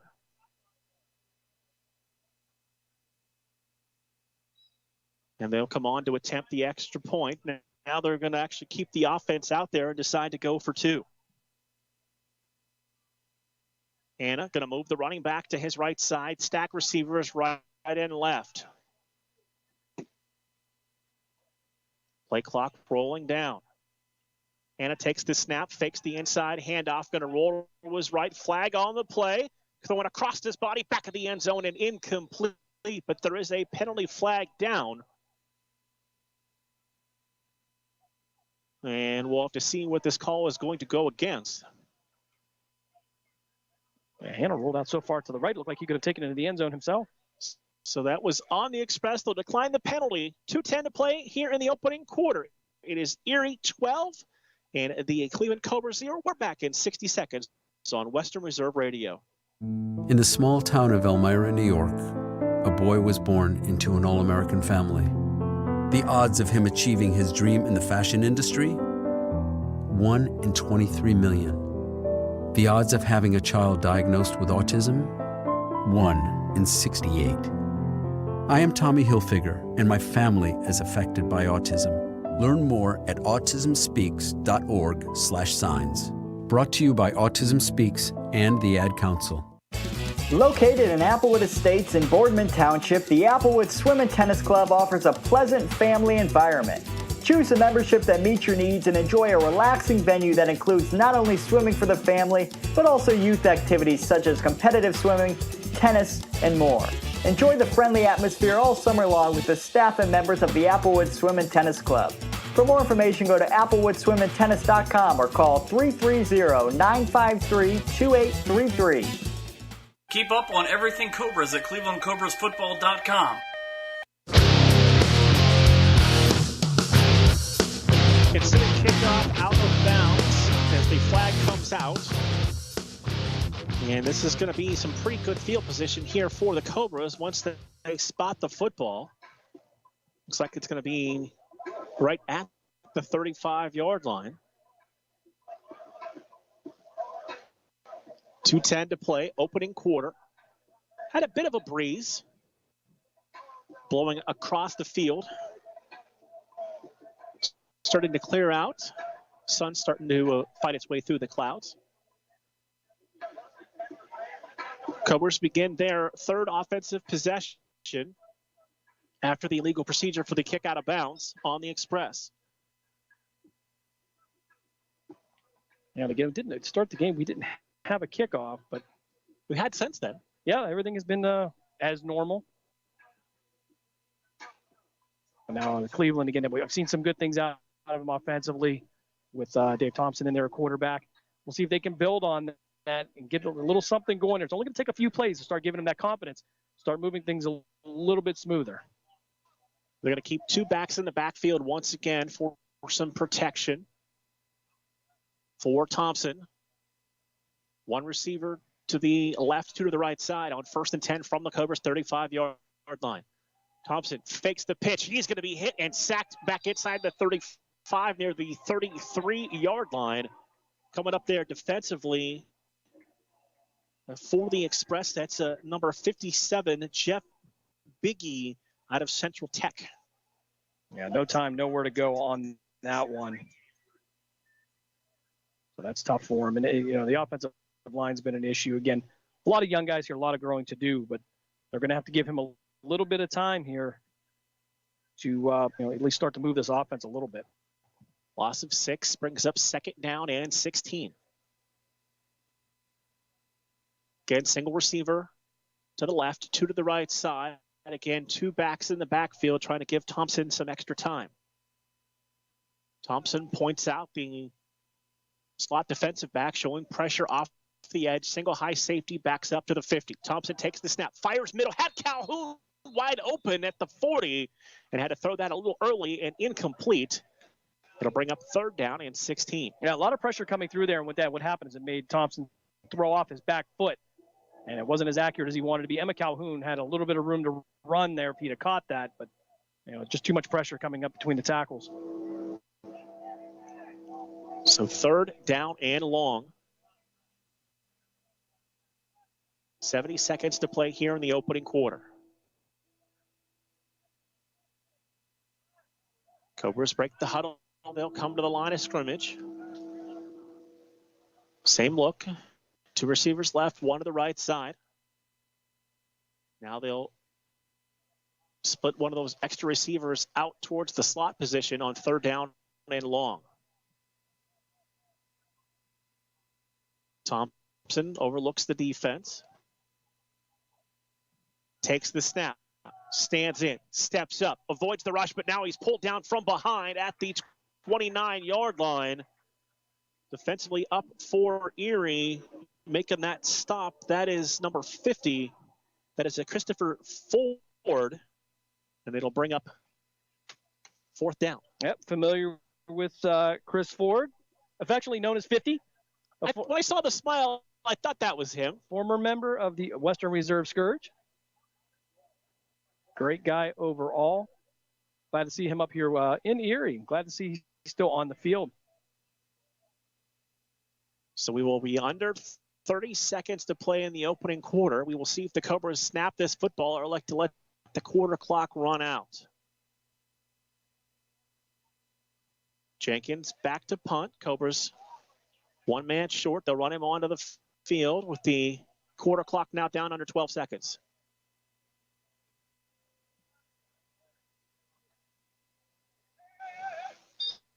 Down to 5 whistles and a delay of game with 2.3 to play in the quarter. I don't think that'll hurt him much here in a punt formation, but I think it looks like the official's counting them up. So they're going to have an illegal substitution against the Cobras.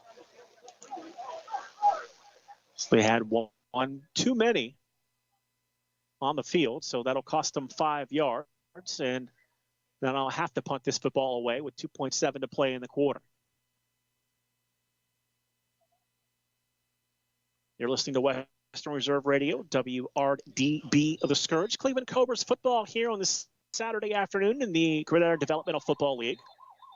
And that is going to do it for the quarter. After 1, it is Erie 12 and Cleveland 0. We're back in 1 minute on Western Reserve Radio. Located in Applewood Estates in Boardman Township, the Applewood Swim and Tennis Club offers a pleasant family environment. Choose a membership that meets your needs and enjoy a relaxing venue that includes not only swimming for the family, but also youth activities such as competitive swimming, tennis, and more. Enjoy the friendly atmosphere all summer long with the staff and members of the Applewood Swim and Tennis Club. For more information, go to applewoodswimandtennis.com or call 330-953-2833.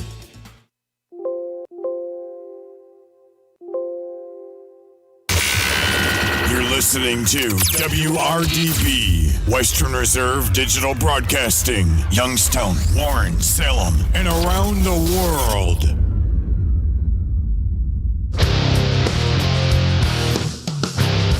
Sides of the field to begin quarter number 2 as we are just past 6 o'clock here on Western Reserve Radio.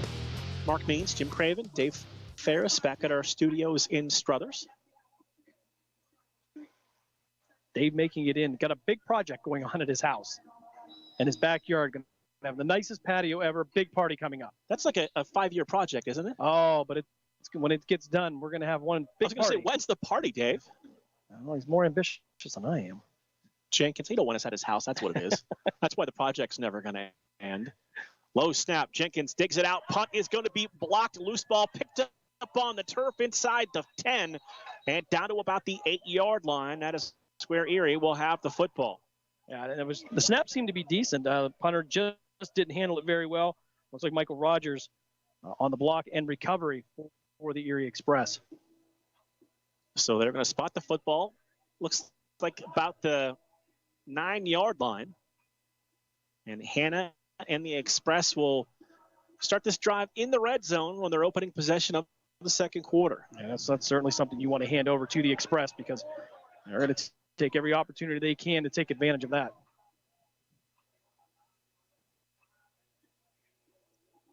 So they will have the football, 1st and 10 from the 9-yard line.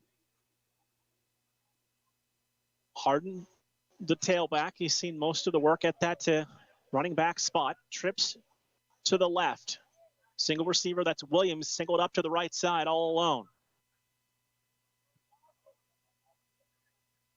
Harden now going to move to a wing spot, so they'll have 4 receivers left. Williams alone to the right side. Swings the ball out of the flat. Receiver makes the catch inside the 5. Breaks a tackle and into the end zone for the touchdown for the Erie Express. They add on to their lead now at 18-0. Yeah, Jansen Jones on the catch just out into the flats. Did the rest of the work coming up here, weaving his way through out on the far side and into the end zone to make it 18-0 for the Express. So they're going to keep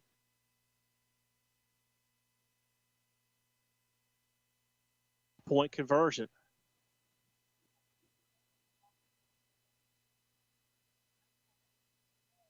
And 3 receivers to the left. Single receiver. Williams to the right side. Same look as the touchdown. Different running back, though, in there this time. I believe it's going to be Bud Brown, number 5. Hannah takes the snap. Long time to look. Looks downfield. Looking to his right. Trying to get a man. He batted in the air and incomplete. Had a couple of receivers to choose from, but really held on to that football extra long, and it's incomplete. Yeah, had a ton of time there. And, again, he's had enough time to direct traffic and tell everybody would go during the play. And, unfortunately, for the Express, that's going to miss out on 2. But 18-0 lead now over the Cobras. One of the hardest times to be able to defend the field is when you've got just that short area of the 2-point conversion attempt. Can be difficult for a lot of defenses. That has been a strong point this year for the Cobras. Yeah, they've done a really good job on that. You know, if you shrink the field for them, I mean, they're one-on-one, they're physical with you. You know, again, their speed is good, but, you know, again, it's size and experience right now. But in those situations, they've been really good.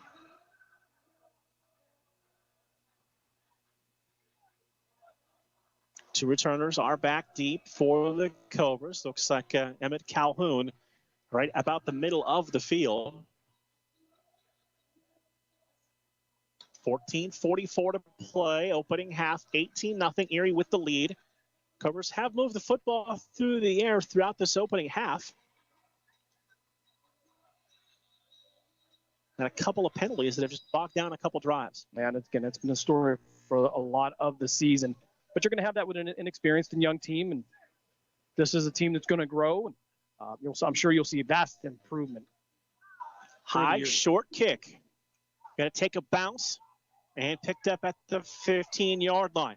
Cutting back inside the 15 and thrown down back near the 10-yard line. Tried to give ground to gain ground, and there was no ground to be gained, unfortunately. 1st and 10 Cobras deep in their own territory. Oh, you'll say one thing for the Erie Express. They were very disciplined, stayed in their lanes, and no matter where he went, there was somebody in a white jersey. So, again, you give them credit for trying to make something happen. Erie was just tough on that one. You just stayed right where they were supposed to be. So 1st and 10 for the Cobras. 14:36 to play in the half. 18-0 the lead for the Erie Express.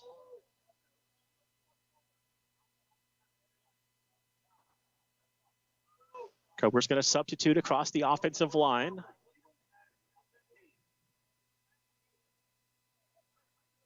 As they're going to spot the football at the 14-yard line officially. Twins right and left for Thompson, with Dominic Klotman, the tailback, with him in the backfield.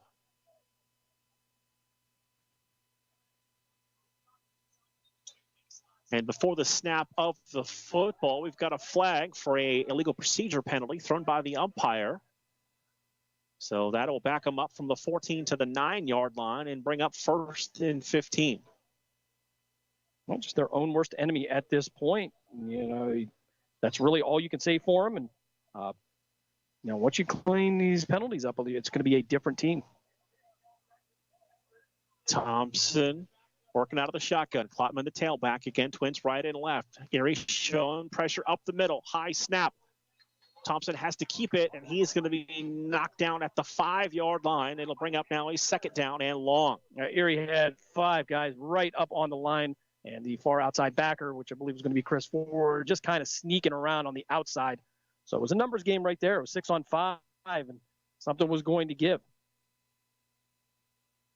14-12 to go in the opening half. Cobras now in the shadow of their own end zone here on the 2nd down and long. And the Express mascot has showed up on the field. Hey, you see an appearance from time to time. I'm not really sure what the name is on that, though. I'll have to check with the front office on that. I could make up one for you if you'd like. What would you say? Was a train engineer? Is that? Yeah, we can go with that. Yeah, we'll go. Okay. We'll call him Expressy. The train engineer. How about that? Thompson takes the snap, drops into his end zone, tried to throw downfield a ball, batted at the line of scrimmage and incomplete. Going to bring up 3rd down and long. And I believe that was number 8, Terry Jack. No, not that. Oh, I believe. Well, it's hard to say with this defensive line who got their hand on it, but a lot of pressure there. They couldn't get to Thompson, so you do the next best thing as a defensive lineman, get your hands up. They did a great job with that. Chris Ford going to come off now for a breather, and again, they're just going to replace him with just another top-notch player. Again, the depth on the Erie Express is incredible. My eyes keep going to that purple Ravens jersey back there. That's not something you see every day. No, man, gentleman back there taking pictures, but okay. So it's a 3rd down and long for the Cobras. Trips to the right. Thompson just inside the end zone on 3rd down and long. Again, Express showing some pressure. Takes the snap, stands into the pocket with time, throws over the middle, incomplete. Looking downfield, looking for his intended target, Jawan Carlisle. The incompletion will bring up 4th down in a punting situation. Well, you're seeing some improvement in some things that they've struggled with, getting the ball away, trying to hit the receivers on the route. You're seeing more development there, but the offensive line right now has got to figure out how they can slow down this defensive front, and it has been tough going so far. As the Express have put so many people on the line, again, it becomes a numbers game.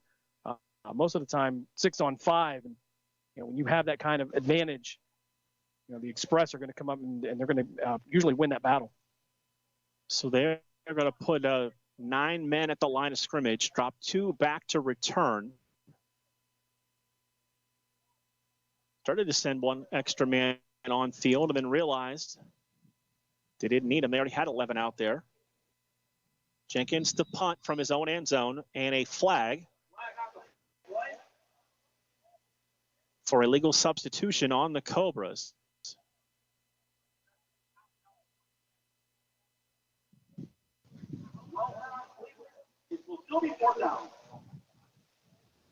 They called them for 12 men on the field, but I'm going to say nobody came off.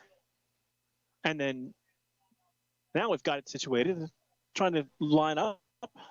Well, you try to do what you can do to get an advantage. So. Any way you can. So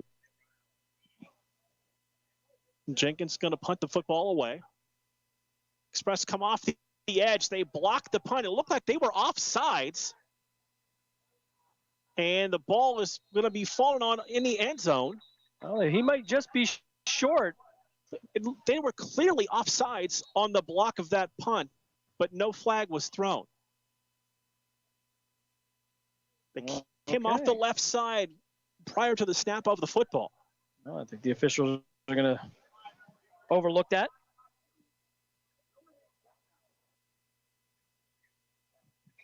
So we'll have to see where they're going to spot the football. The returners are staying on the field. Yeah, and this is the second play where we've seen a penalty and no flag, so it's hard for us to figure out. They've moved the ball up to the 10-yard line now, so there was a penalty, but no flag. Yeah, that's kind of an issue for us there. Makes it difficult to let everybody know what's going on. Again, they will jump the snap, trying to go up the middle. Yeah. 18 more flags like this, they should be right in the red zone.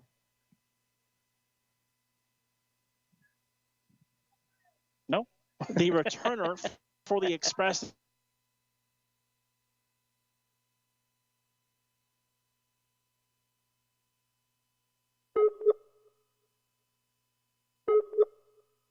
In 12.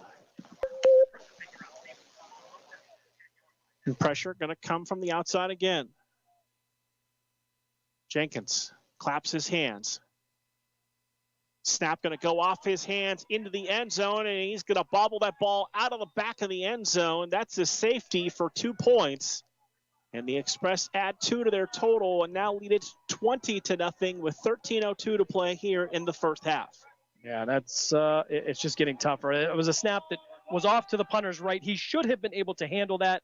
And again, I think seeing a lot of white jerseys coming at you and make you think twice about it. But, it just these mistakes like that are what's making a long season for the Cobras. So the free kick coming up after the safety.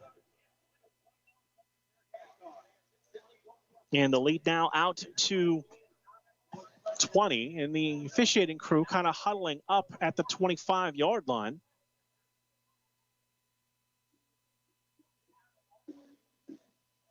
When it came to the special teams, it was just absolutely loading up the box and coming right after the punter.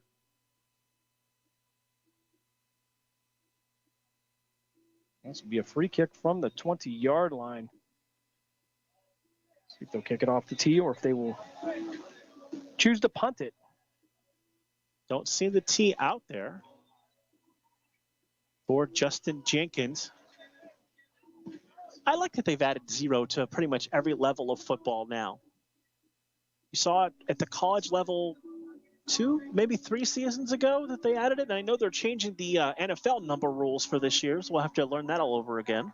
Yeah, going more towards a college type setup, which is okay with me. Just no double numbers at the NFL level, please. No. You get what you get. And for what you're getting paid, don't worry about it. So Jenkins will punt the football away. End over end kick, going to be caught inside the 50 at the 48-yard line, across the 40, 35, cuts back with blockers at the 30-yard line, inside the 25 to the 20, and down near the 19-yard line. He had an opportunity to bounce that to the outside where no one was there, but he cut it back between the hashes and was driven to the turf. Yeah, Emma Calhoun had an opportunity to bring him down here on the express sideline. Couldn't hold on to him long enough, didn't get any help. And Bud Brown was able to break it out to the far side. And it looked like he had a wall of white jerseys to follow, but, you know, you get tunnel vision. Sometimes you see that lane that may or may not be there. And even if it was there, it collapsed quickly. And I see Rob Gless out there kind of telling him, if you had kept going that way, you would have been in the end zone. And by Bud's reaction, I think he knows it. So 1st and 10 for the Express at the 20-yard line. Twins go right and left.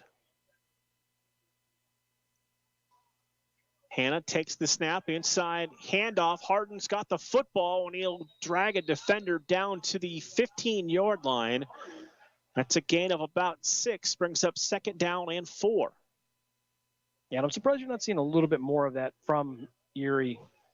You're up, by 3 scores right now. Maybe get the ball on the ground, start to run this clock a little bit, and try to stay healthy because the schedule is going to get a little bit harder, and you're looking towards playoffs here in the second half of the season. Wildcats up next on the road for the Express next week. Harden again gets the handoff, string out to the outside, inside the 10, and spins his way just down near the 5-yard line before he was taken down. It's going to be 1st and goal for the Express at about the 6-yard line. I think you can see where the size is becoming an advantage for Erie, as they are, even the receivers on the outside are doing a great job blocking. Corey McWilliams out to that side.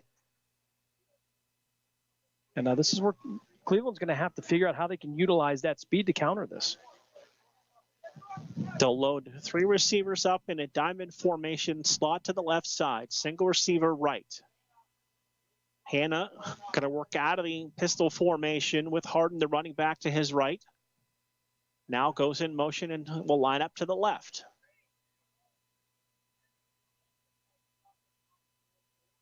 Hannah takes the errant snap, swings it to the flat, and that receiver is going to be thrown down back near the 13-yard line. Read beautifully by the Cobras defense.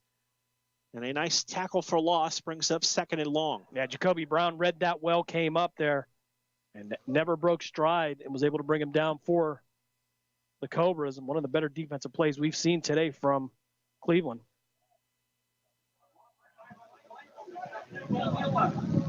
So ball back to the 11-yard line after the loss of 5. We're under 11 minutes to play here in the first half.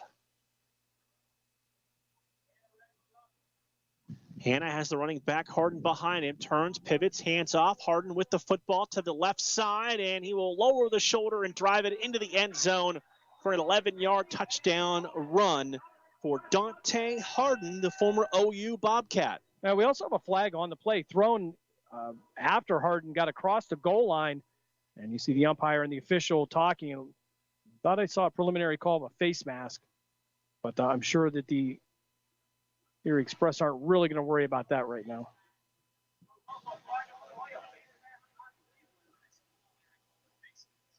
So they will decline that penalty, take the touchdown. And after that errant first attempt, Coach Pilling is elected to keep the offense on the field the rest of the way. Now, they're 0 for 3 on these 2-point conversions, so if I take that back, 0 for 2, and then miss the extra point on the first score of the game. So if you have the opportunity, now's the time to work on these things. Again, you're coming up with the WPA Wildcats next week, and you're looking into the playoffs for the GDFL. We've seen some great teams, teams like Middle Tennessee that have come up here twice to play in the conference championship, and Erie certainly knows it's not going to be an easy road. Erie came in ranked 4th in the GDFL power rankings for this week.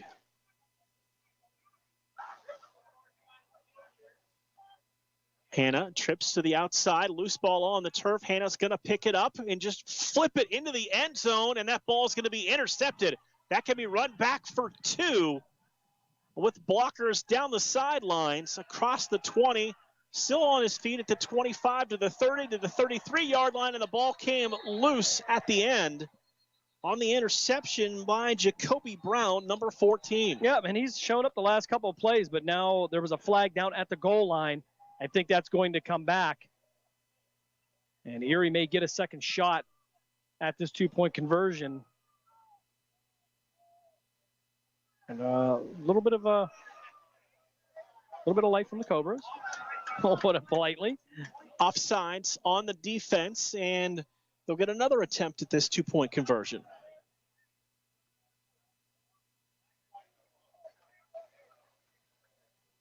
And in the GDFL, of course, they go by NFL rules. That was a returnable play. Don't know what Hannah just kind of flipped the football into the end zone and hoped for the best on that play. Yeah, threw across his body, rolling out to the right, threw it right back to the center of the field. And it didn't even look like he was looking at the back of the end zone.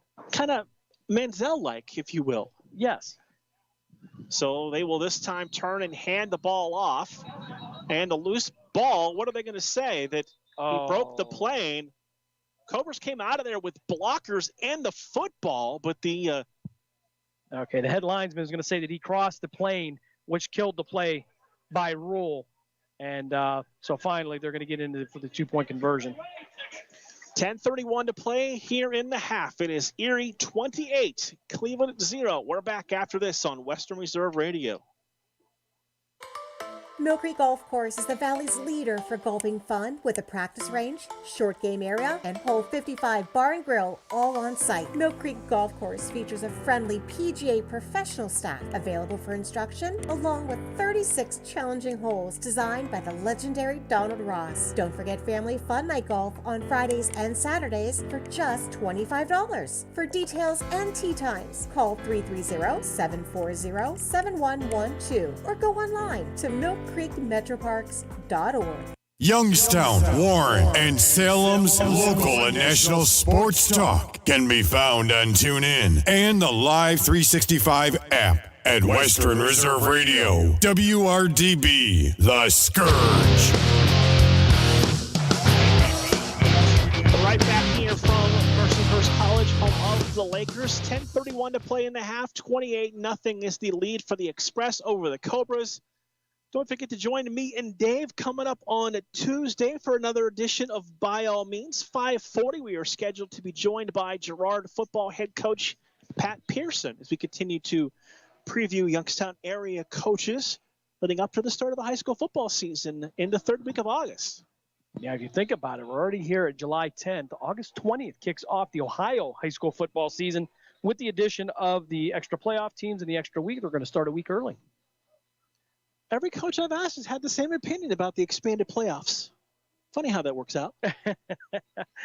Well, we'll see what they say on air, and maybe we'll see what they say off air. Some have been more outspoken than others. I will admit that. Yeah, a lot of, I don't want to say controversy with that, but a lot of difference of opinion. And we'll see how it works out this year. Maybe by the time it's over, they will like it. Onside kick from midfield. Loose ball on the turf. The Express think they've got the football. And I don't know if it went the proper distance, Jim. Well, if the Cobras are clapping. Yeah, I was going to say, if it's any indication by their body language, that's going to be Cleveland ball. But it looked like it got almost to the 10, went to 10 yards and then bounced back. And I thought it would all depend on who touched the football when it was driven back. I thought Javon McClatchy came up with that but they're going to say that is going to be the Cobras football, and they're going to have to take advantage. They're going to have to do something here as we approach halftime. Then 20 left here in the second quarter. Long game. They will have the football at their 41-yard line. We started this one, about 20 minutes late. Accident reported on Interstate 90. Help things up for a little bit.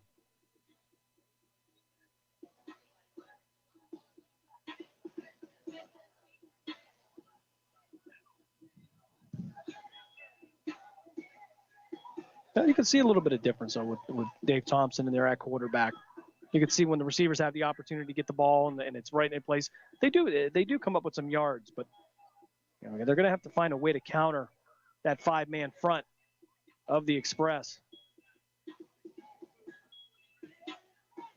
Two receivers going to split out to each side. Tailback is Dominic Klotman. He's going to get the pitch. Try to turn the corner across the 40. 45, lowers the shoulder with a nice head of steam and down to the 48-yard line. He'll pick up 7 on first down. And that's a great job by Klotman. Just getting him to the outside, giving him some room to run. And great job by Thompson getting the pitch off. Klotman, one of the younger new players on the Cobra roster here in 2021. For those watching on Facebook, we apologize. The video has gone down. The signal is no longer here up in Erie, although you can still hear us on Facebook and Twitter and the Live 365 app. Tune in. Everywhere around the world. My voice doesn't sound as good as your guy. We have to envy him. Thompson takes the snap. He'll fake the pitch this time, turn it upfield, and get back to the line of scrimmage. It's going to bring up 3rd down and 3. And that might have been a situation where he might have wanted to get that to the outside. They looked like they had collapsed the end there where he tried to turn up. But, again, you see a little bit of a difference. Snaps from center have been relatively decent here in the second quarter. Indians underway at Progressive Field for a different 6 o'clock, 6:10 start today. Yeah, a little bit different there. They're on broke a losing streak this week, thankfully. It's a long losing streak. Twins to the right and left. Thompson, Klotman, the running back. Erie again showing pressure coming right up the middle. Thompson going to take a shot downfield. Man open, and the ball is juggled and incomplete. And a flag's going to come in for unsportsmanlike conduct, taunting after the play when the receiver, the intended target, Jawan Carlisle, couldn't come up with the football. And Javon Probert believes that, well, he's pointing in his own direction. So I think he may have gotten that wrong. That's on us, guys. I've never seen that before. I think he just got turned the wrong way. Yeah, I think if he gets turned around, he'll be okay. But the officials now are congregating and talking to owner and coach Jesse Caldwell. Unsportsmanlike will be the call against Erie. So that penalty will give the Cobras a first down and move the ball into express territory at the 8:36 mark of this first half. Coming up at halftime, we'll get you updated on some of the action around the Gridiron Developmental Football League, as we're getting into the meat of the schedule now. Into the second half of the season, and this is where we're going to start to see the matchups for the playoffs develop. And Erie obviously going to be at the top of the list there. I think it's Columbus though. I think they've been pretty quiet this year, but have played so well. Columbus ranked, Erie ranked. The Cleveland Rams are in the top 20. All the major areas are well represented in this region. Thompson, 3-step drop with time. Fires, nice sliding catch, made it to 30. Receiver tried to get up and turn it upfield. It's a gain of close to 8. And a nice sliding grab. Is that Emmett Calhoun, number 3 on the reception? Or is that a 9? I believe that's going to be Eddie Edwards. Hard to tell. The jerseys are now starting to get folded up under, but. And you see in that example in that play, good snap, good mechanics by Thompson. Great pattern. And, and when those things come together, they look like a really good offense. Nice square in route. Gains just about 7, close to 8 yards. Second down, long 2. Spot the ball at the express 30-yard line. They're going to come up defensively, show some press coverage. Now they'll drop back.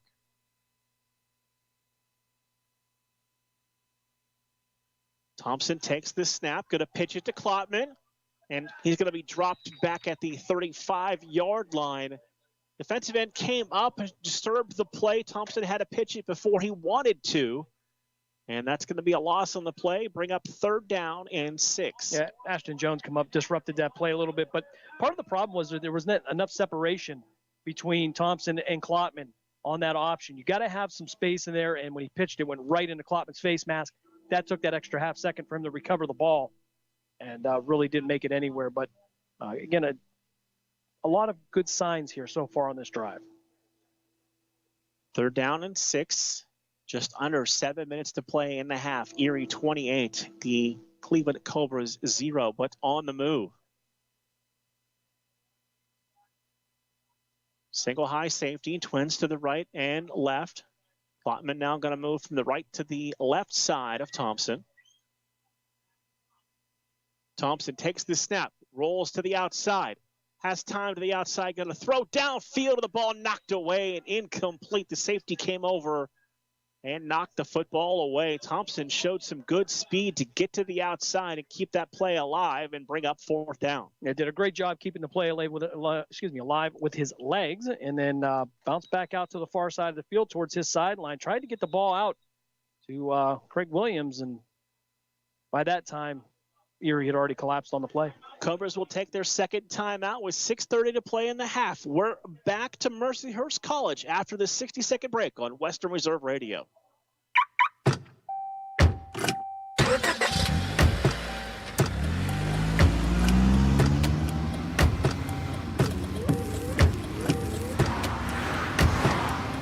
Driving has a rhythm all its own. Don't wreck it with a text. Before you get behind the wheel, silence your phone. Or better yet, designate a texter. For more text-free driving tips, visit stoptextstoprex.org. Brought to you by the Ad Council and the National Highway Traffic Safety Administration. Western Reserve Radio is the Valley's online source for sports talk and local live events. Tune in and be a part of their live weekly shows, as well as all of the hard-hitting action of Youngstown Phantoms hockey, high school football, and the GDFL. Find them at westernreserveradio.com. Tune in and the Live 365 app to be a part of the area's sports conversation. Be sure to visit them on Facebook at Western Reserve Radio and on Twitter at WR_radio. 4th and 6 for the Cobras. Twins to the right and left. Thompson and Klotman in the backfield. Thompson fakes to Klotman. Pressure. Fires over the middle. Pass caught. Receiver breaks to the 26-yard line, and that's good enough for a 1st down as Eddie Edwards did a nice job to come back to the football, evaded the defender, and got just enough for the 1st down. Now, Cleveland did a great job of taking advantage of Erie's aggressiveness. Coming through, just threw it right over their heads. And Eddie Williams doing a good job running the drag route just behind the linebackers. And that left some open area for him, and that's going to be a 1st down for Cleveland. And plenty of time here to work, just under 6 minutes to play in the half, and they still have time to put something together. So they will break the huddle, come to the line of scrimmage. 1st and 10 with the ball at the 25-yard line. 2 receivers go to each side. Klotman to the left of the quarterback, David Thompson.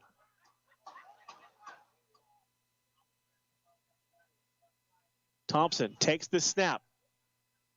Pressure. He's going to be pulled down from behind, back inside the 30 and down near the 32-yard line as they came from right up the middle that time.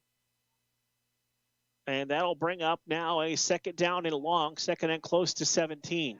Yeah, Provett leading the charge on that, and he got the sack simply because he wanted to. What a big man, just a big man, and for a guy his size, he moves so well. 6'5", 340, and every bit of it. And we never really did follow up to see if he was a member of the Provett family. Down in Warren, several great players. And as he pointed out to me, Warren. I don't think it's Warren, Hawaii, though, that the roster says. Although that wouldn't be a bad place to be. No, never. 2nd and 17 for Thompson. Takes the snap, stands up, going to fire downfield, ball intercepted at the 23-yard line, brought back across the 40 to the 45, spins out of a tackle and down near the 48-yard line. Thompson had his throwing lane blocked as he went downfield, and the ball turned over and back to the Express with 4:18 to play here in the 1st half. Yeah, he was looking for Jawan Carlisle there, and too many white shirts in there. Thompson under pressure, just couldn't get the ball over their heads. And unfortunately, it turns into an interception for the Cobras because they had put a nice drive together, taking advantage of some penalties that the Express had given them. But again, the pattern continues, and until they clear up these mistakes, again, this is going to be a young squad. It's going to learn, I guess you could say, the hard way. So 1st and 10 for the Express with the ball.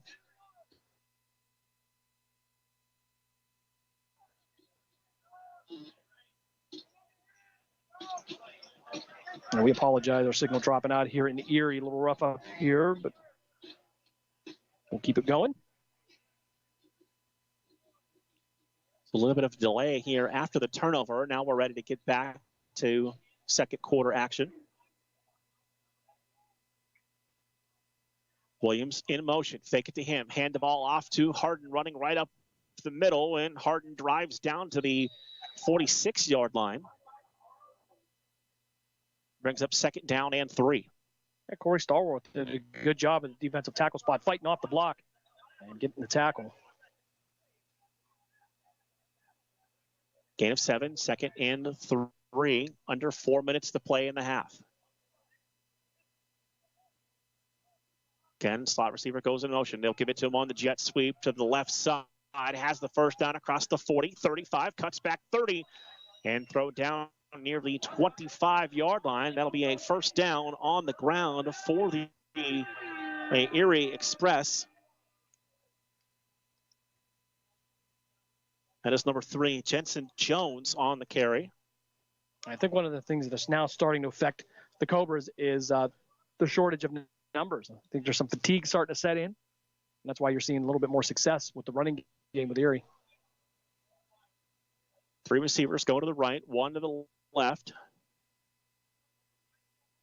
Going to send Williams in motion into the backfield. Give it to Harden. Harden broke out of the first tackle. Going to cut it back. Now he'll step inside a couple of blocks, and this time he'll go down back at the 33-yard line. Going to bring up a 3rd down now.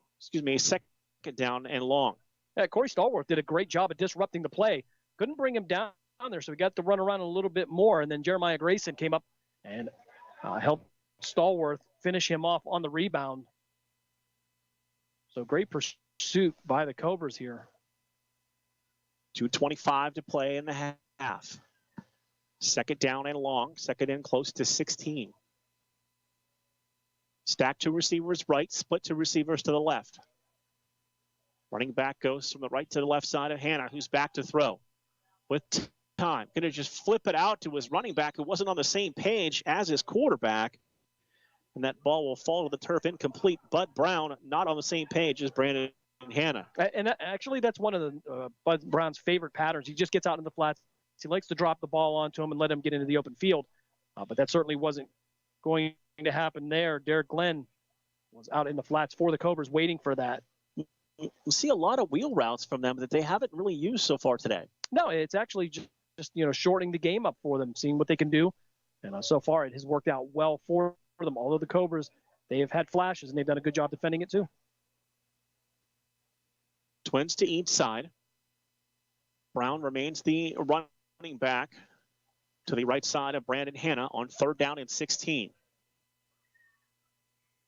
Cobra showing some pressure, coming up the middle. The Express pick it up. Hannah with time, throws off the back foot, skips it, incomplete. Wow. Did he catch that football? That way, Corey McWilliams caught that on the ground, one-handed with his left hand. I believe he's right-handed. And the the line judge is going to say, that's a catch. And nobody's really contesting it, so.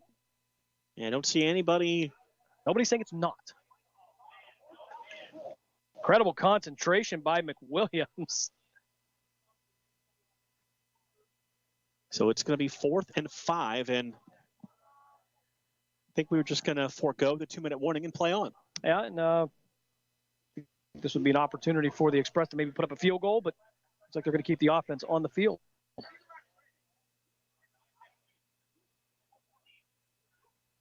So we do have the Cobra coaching staff and some water coming on, so they sort of did a 2-minute warning. Now, keep in mind, these are not NFL officials, so sometimes that slides a little bit, or maybe you don't catch that. We don't have that in college or high school. So, but so far the officials doing a great job today.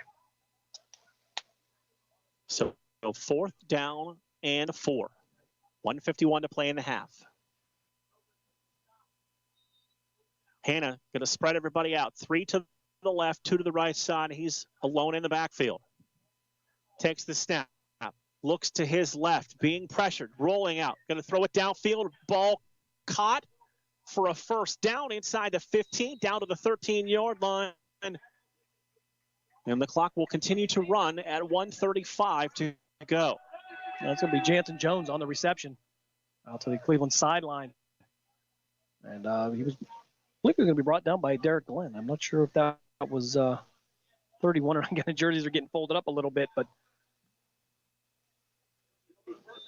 that's going to be a 1st and 10 for the Erie Express. Now the Express are going to use a timeout with 1:17 to go.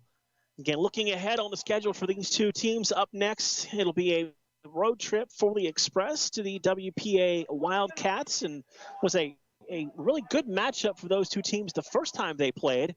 And the Cobras head on the road to take on the Rams next Saturday evening.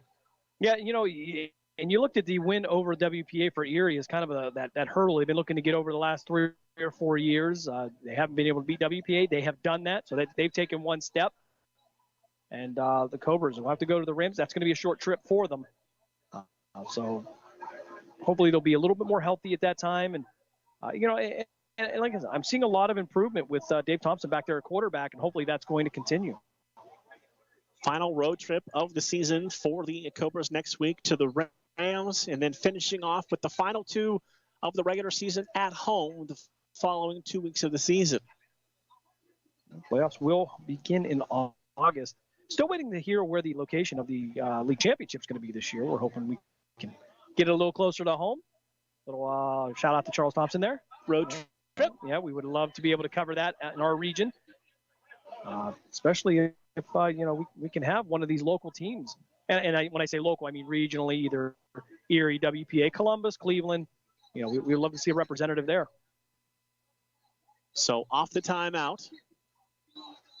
1st and 10 from the 12-yard line for the Express. 2 receivers go to each side, 2 split wide apart to the right.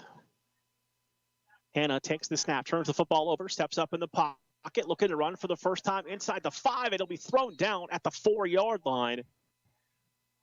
It's going to bring up 2nd down and just about 2 before they can pick up the first down.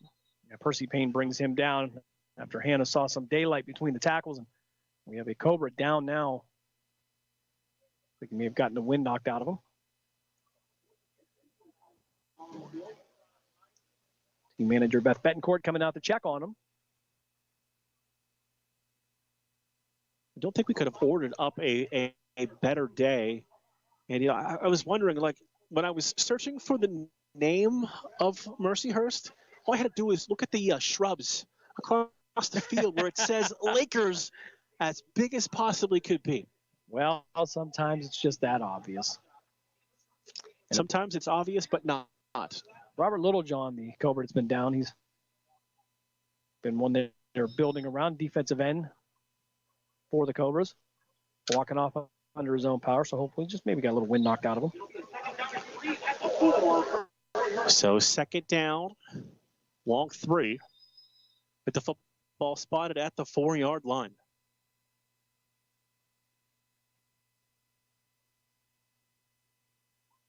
That was the first time I really saw Hannah run with the intention of running and trying to pick up yardage.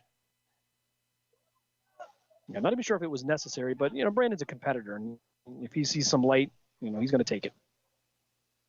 Same look, twins the inside. Harden, the running back to the right of Hannah. Under 30 seconds to play in the half. Hannah with time, fires middle, deflected and caught for a touchdown.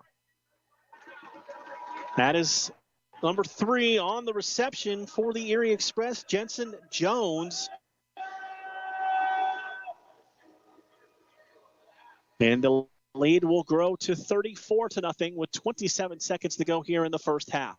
half. Yeah, a precision pass thrown. Just went right past Clinton White there. Not sure that he saw it. Looked like Brandon Fleming was in the area too, but may have gone off the fingertips of one of the Cobras. But nonetheless, it results in 6. The off-the-air communication is lacking. It's been a while since we've done this. I'm used to Dave telling me I'm number 1. Looking for the 2-point conversion, and that time, Hannah able to complete. So 26.7 seconds to go here in the half. Wind starting to pick up.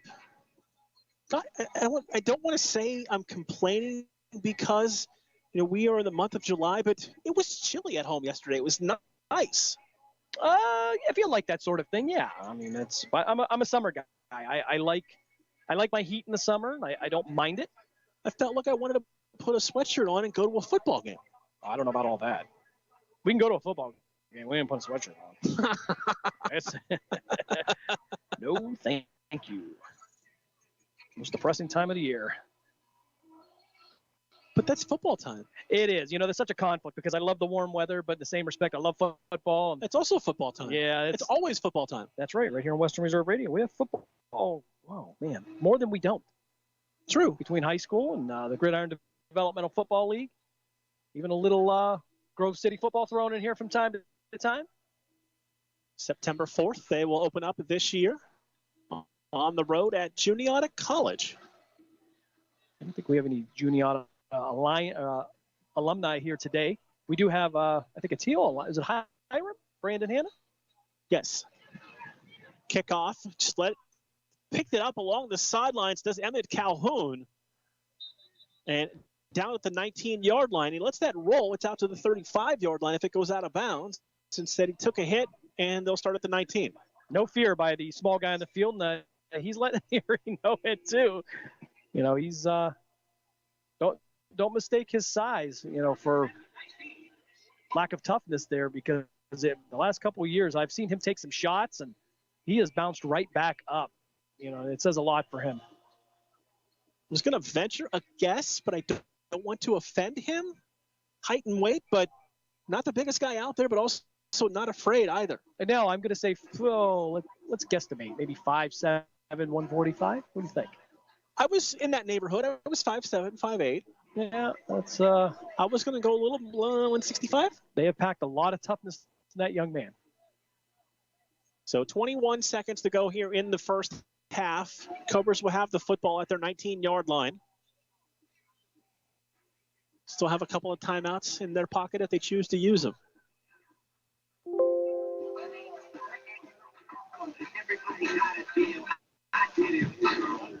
Thompson setting up the blockers in front of him. We'll have one running back with him back there in the backfield. Express again showing some pressure. Thompson going to take a peek into the defensive backfield. Going to go downfield. Receiver slipped and incomplete. Looking for Eddie Edwards at the 30-yard line. Kind of cut right at the 32 and has lost his footing. Yeah, thrown short into the turf by Thompson. Von Provett coming through there with his hands up, and that'll definitely catch your attention if you're the quarterback. He was throwing as he was going backwards. And that would explain why he was thrown at that kind of trajectory. Provett played his high school football at Warren Harding, one of the schools you just might hear this fall on Western Reserve Radio 1 or 2. Yeah, we try to make a trip there at least once a year. Great matchups with Harding, with the different Canton teams and the different Youngstown area teams. Coach Arnold not afraid to schedule tough teams. No, he likes to throw the challenge out to those young men. Second down and 10, 17 seconds to go in the half. High snap. Thompson knocks the ball down to the turf and looks like he was able to maintain possession of the football.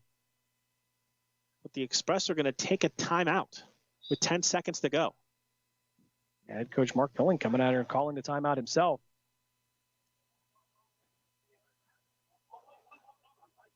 That's one staple I will say for Erie. No matter the score, they're always working. They're always trying to find a way to improve themselves. And That's why they've gotten to this level. You talk about great organizations in the GDFL. We talked earlier about these two being the first ones to make that jump over here working with Charles Thompson and his staff.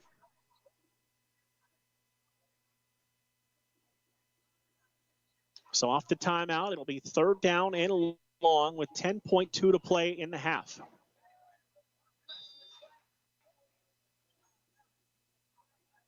Thompson with one running back in the backfield. There's an extra wing just off the line of scrimmage for some protection. One receiver, now 2 in the formation. Thompson sees something in the coverage, points it out to his receiving core. They're coming up the middle with some pressure. Thompson takes the good snap, going to fire it downfield. Ball underthrown, intercepted at the 37-yard line, across the 30, 20, inside the 15, cuts back to the 10 and down to the 5-yard line as time expires here in the first half. At the break, it is Erie 36 and Cleveland 0 here on Western Reserve Radio. We're back to start halftime after this. Located in Applewood Estates in Boardman Township, the Applewood Swim and Tennis Club offers a pleasant family environment. Choose a membership that meets your needs and enjoy a relaxing venue that includes not only swimming for the family, but also youth activities such as competitive swimming, tennis, and more. Enjoy the friendly atmosphere all summer long with the staff and members of the Applewood Swim and Tennis Club. For more information, go to applewoodswimandtennis.com or call 330-953-2833.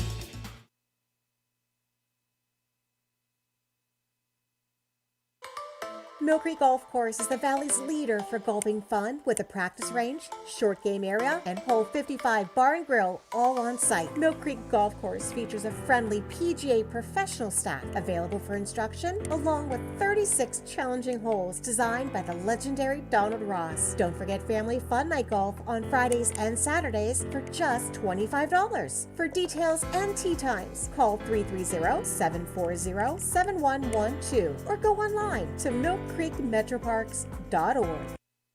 Western Reserve Radio is the Valley's online source for sports talk and local live events. Tune in and be a part of their live weekly shows, as well as all of the hard-hitting action of Youngstown Phantoms hockey, high school football, and the GDFL. Find them at westernreserveradio.com. Tune in and the Live 365 app to be a part of the area's sports conversation. Be sure to visit them on Facebook at Western Reserve Radio and on Twitter at WR_radio.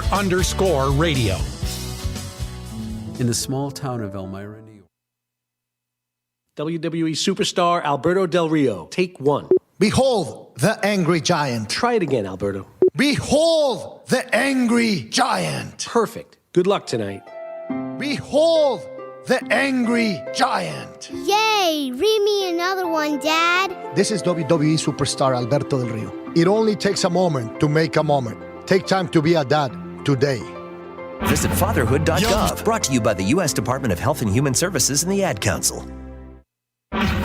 Youngstown, Warren, and Salem's local and national sports talk can be found on TuneIn and the Live 365 app at Western Reserve Radio. WRDB, The Scourge.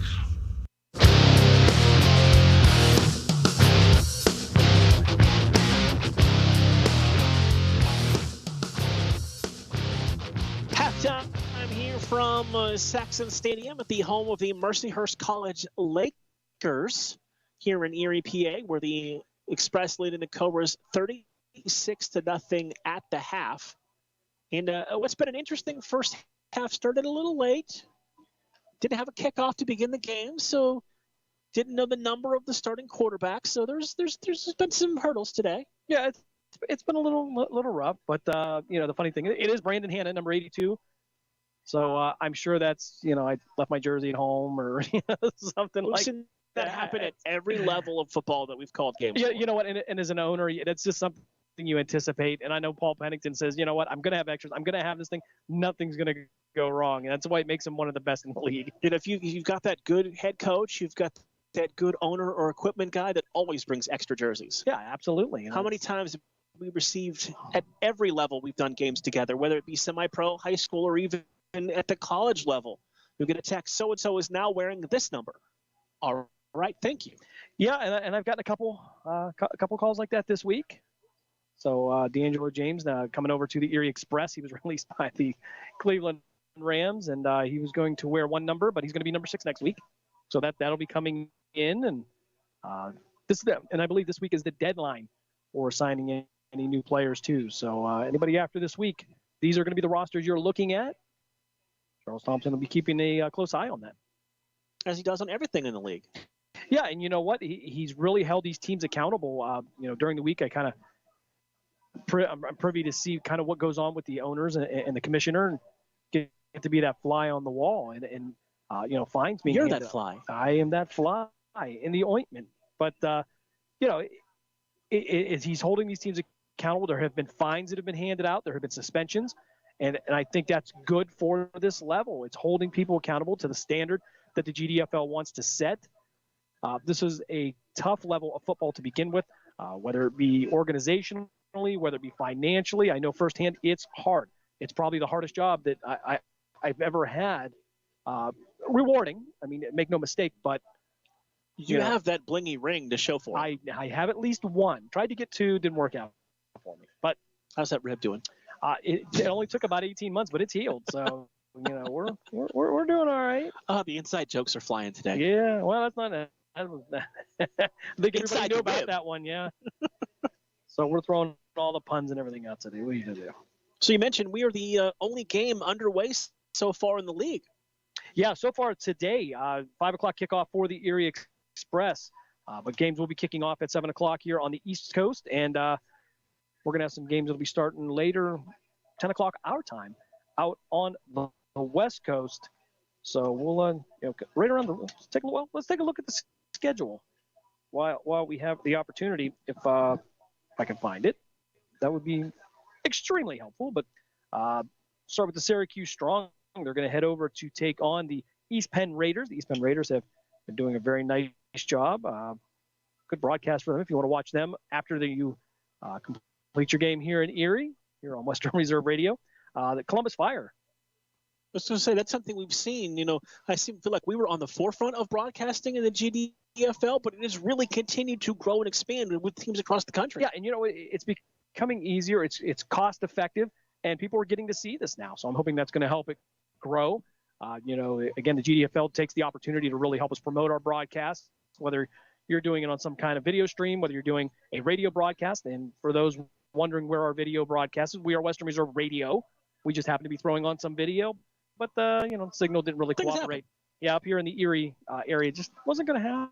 You were tuned in for the voices, not the video. Yeah, we'll paint the picture for you. So, but for other great games coming up here in the GDFL today, starting at 7 o'clock, Columbus Fire will make their trip up to Elyria to take on the Lake Erie Explosion.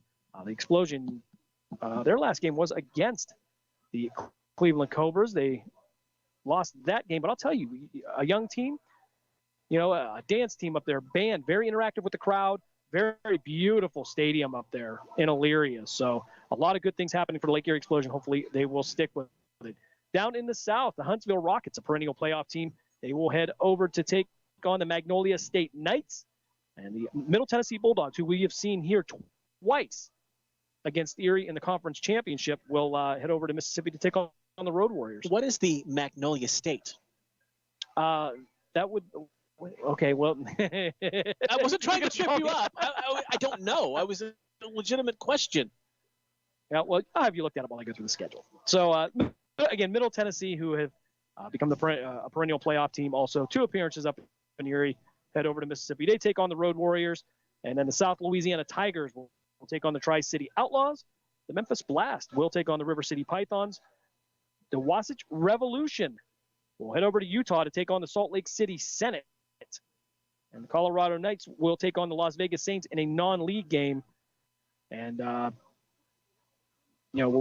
course, I was wondering if you would figure out that Magnolia State's Mississippi, by the way.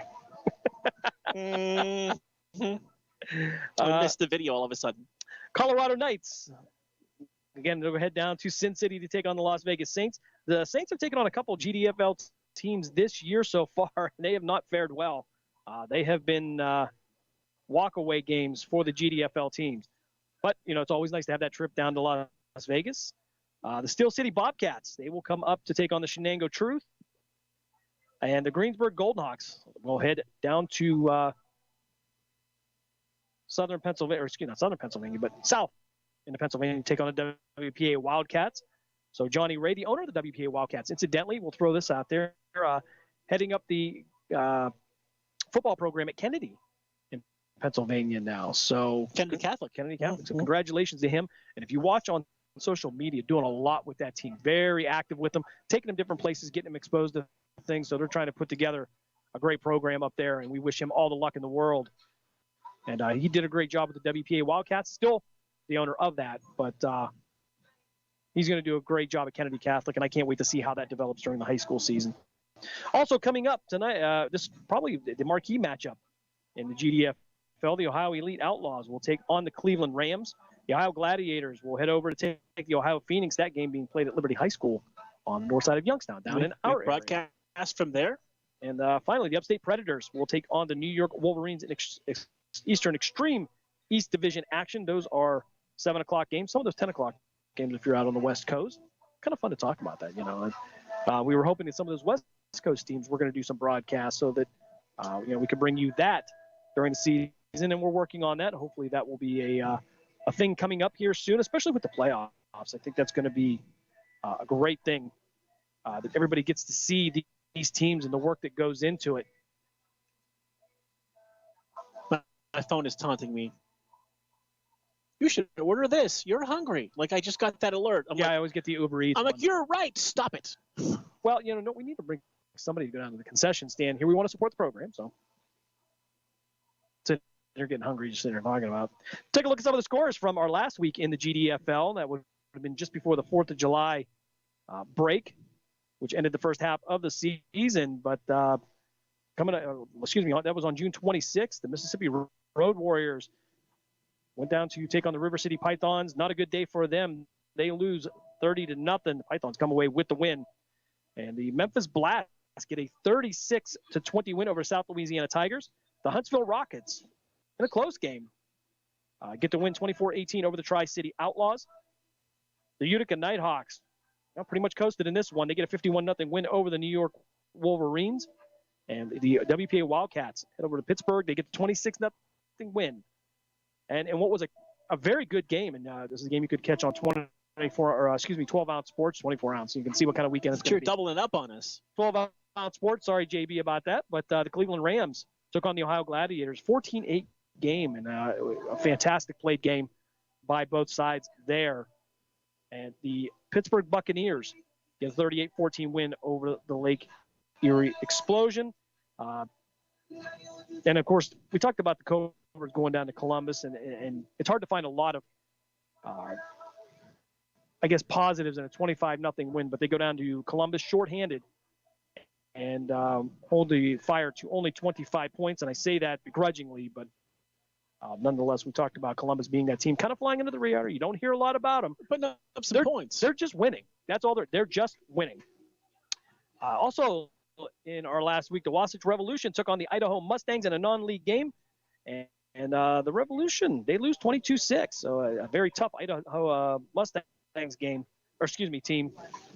Shenango Valley Truth, they take the 6-0 forfeit. Greensburg Golden Hawks get the win in that game. The Ohio Elite Outlaws, they get a 32-0 win over the Ohio Phoenix. And the Syracuse Strong and the Upstate Predators up in our New York part of the GDFL, 24-12 win, and that goes to the Syracuse Strong. Now out on the West Coast, North County Zulus took on the West Coast Lions. West Coast Lions coming away with an easy one, 52-8. And the Beach City Giants, they travel down to Santa Clarita to take on the Valley Tigers, get a 42-18 win. And finally, the Inglewood Blackhawks hosted the Meckatown Bulldogs, the Blackhawks, 68-18 win. We have some fantastic nicknames in the GDFL. Yeah, and you can find no better names than those at the minor league level, whether it be baseball, football, even minor league hockey. We talked about that on the way up here. Yeah, there's a lot of different names, and of course, I'm trying to think of the one that they just added to minor league baseball. That I can't think. It's a raccoon. in a trash can for their logo. Was it the Trash Pandas? That's it. Yeah, yes. that is one of the coolest logos out there. Hey, we are just minutes away from the third quarter action beginning to get fired back up. When we come back up, we'll update you on the Major League Baseball scoreboard and get you ready for the third quarter. That's coming up in 1 minute here on Western Reserve Radio. Mill Creek Golf Course is the Valley's leader for golfing fun with a practice range, short game area, and hole 55 bar and grill all on site. Mill Creek Golf Course features a friendly PGA professional staff available for instruction, along with 36 challenging holes designed by the legendary Donald Ross. Don't forget family fun night golf on Fridays and Saturdays for just $25. For details and tee times, call 330-740-7112 or go online to millcreekmetroparks.org.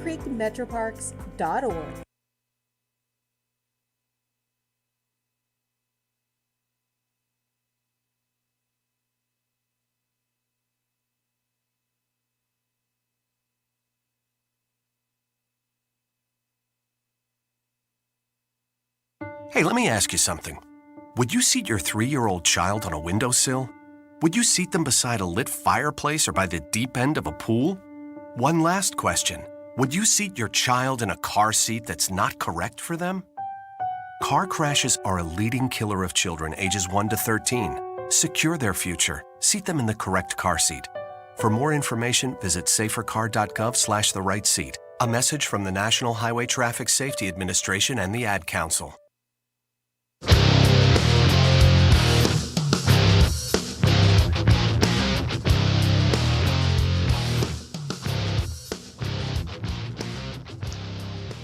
Wrapping up halftime here from Mercyhurst's Saxon Stadium in Erie, PA. And we've got a little Major League Baseball scoreboard for you, Jim. Yeah, no games here in the GDFL starting until 7 o'clock. Actually, we started just a few minutes ago. We'll bring those to you as they come in.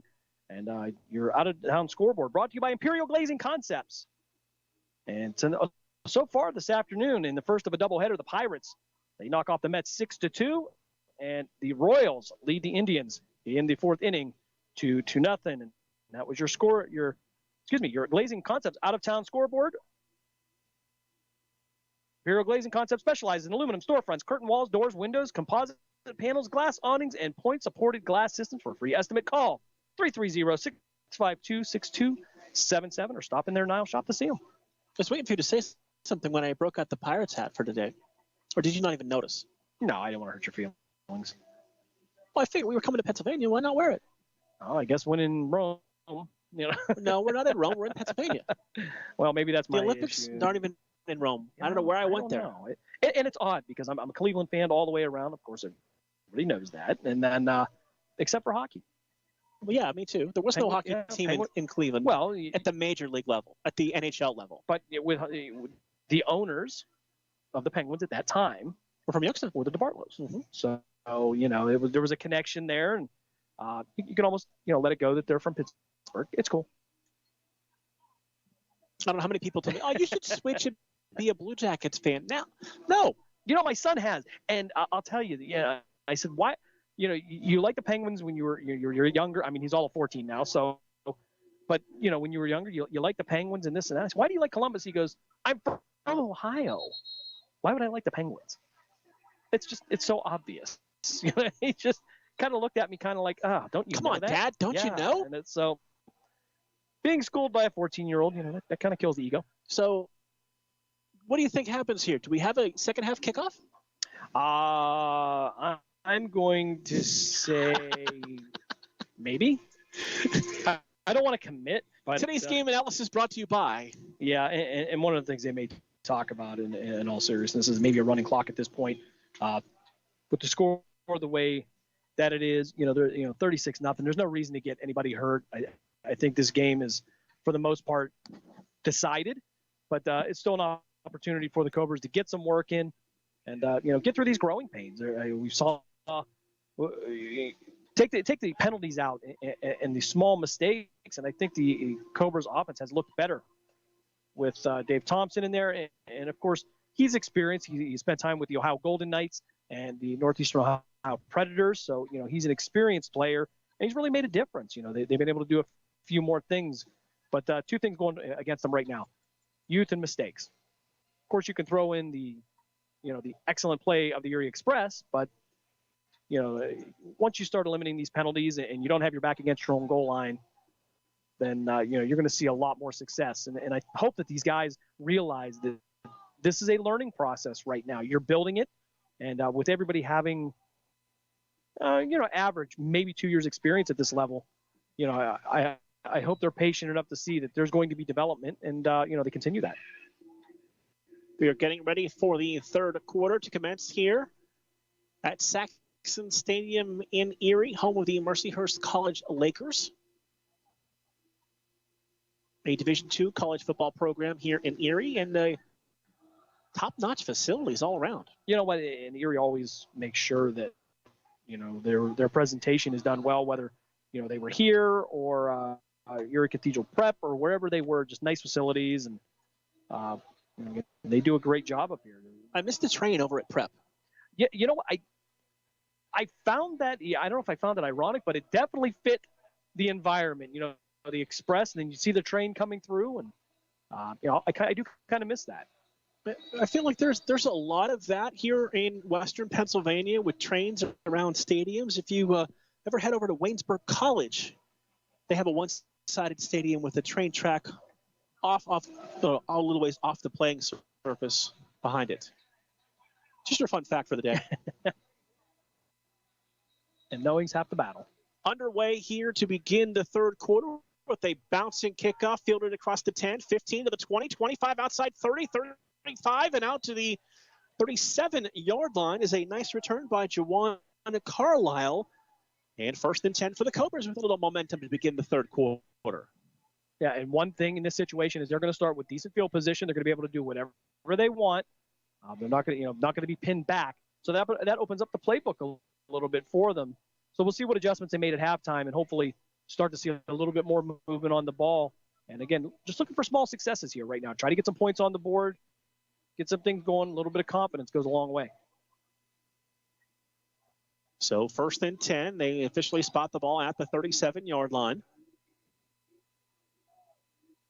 as we begin quarter number 3.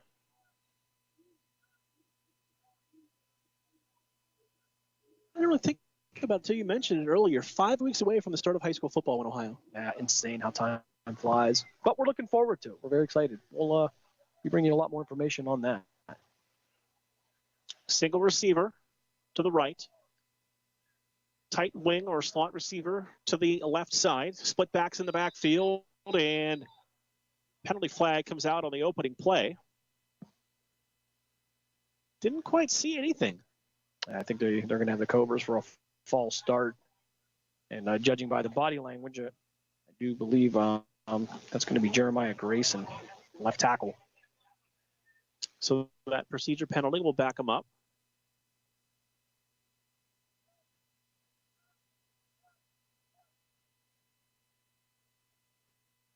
So it's be 1st and 15 now for the Cobras.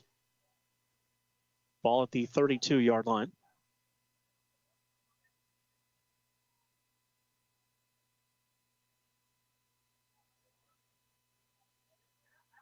Cobras will break the huddle, come to the line of scrimmage.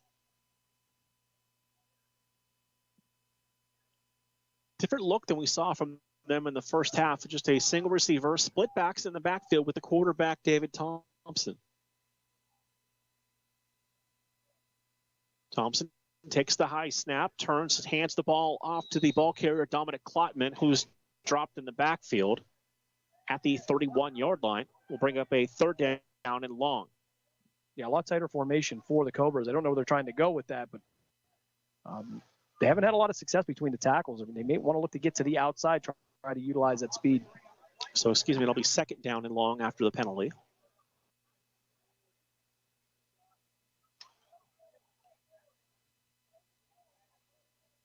Clock rolling at the 14-15 mark of the third quarter.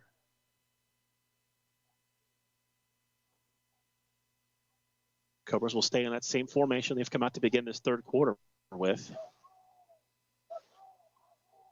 All the Express defenders, for the most part, back tightly in the box.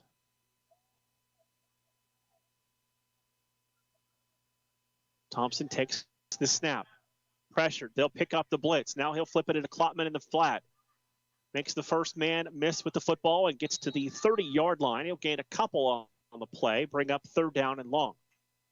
A lot of pressure coming in on Thompson. Klopman looked like he tried to get a block in there, didn't quite get the angle that he wanted, but then created some space out in the flat where Thompson was able to find him just for that short pass. So 3rd down and long. Cobras will need to get to the 47-yard line for a 1st down. And we've got a player down on the field for the Express at the 25-yard line. I believe that's going to be DeJuan Smith. It's not good. That's not an easy guy to hurt there. I'll tell you from experience. A mountain of a man and a good guy too. Training staff for both teams over there to check on him with 13:30 to play here in tonight's 3rd quarter.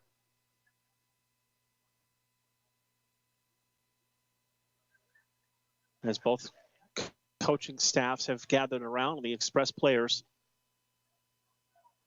down on one knee, and now they will back away. They talk about DeJuan. Digital home. DeJuan's been around for a long time. Played for several organizations, played some indoor football, where he's won some championships. So one of the more respected players around the GDFL. And good to see him up and slowly walking over towards the sidelines. A little bit of a limp as he makes his way to the sidelines. So 3rd down and long coming up for the Cobras on their opening possession here of the 3rd quarter, going right to left. If I'm Mark Pillings, I'm probably going to sit him the rest of the game. You want him for these big games coming up later in the season, in the playoffs.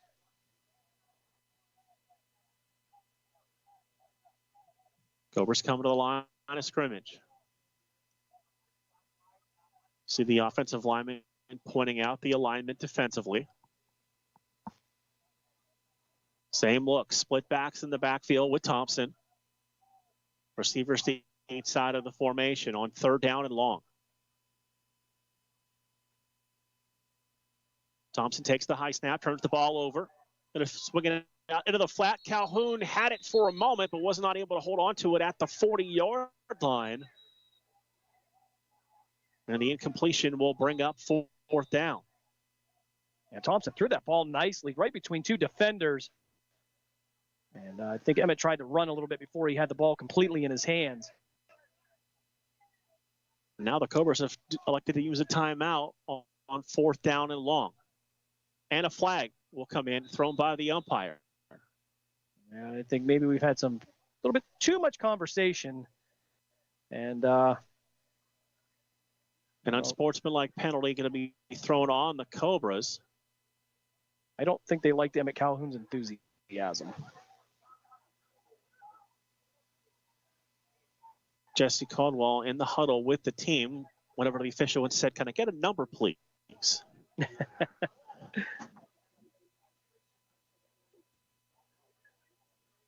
So that 15-yard penalty is going to back them up deep into their own territory. Be close to 4th down and 30. Yeah, 4th down here, you're going to punt this away anyway, but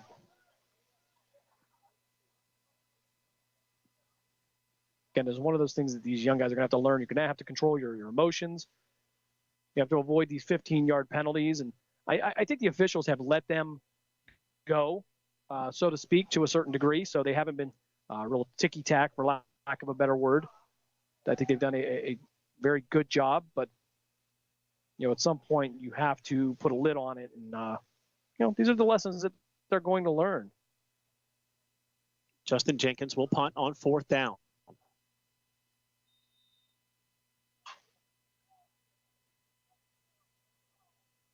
Cobras will run a man on into the huddle. 4th down and long.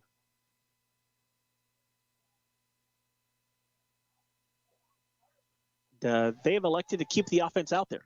Interesting.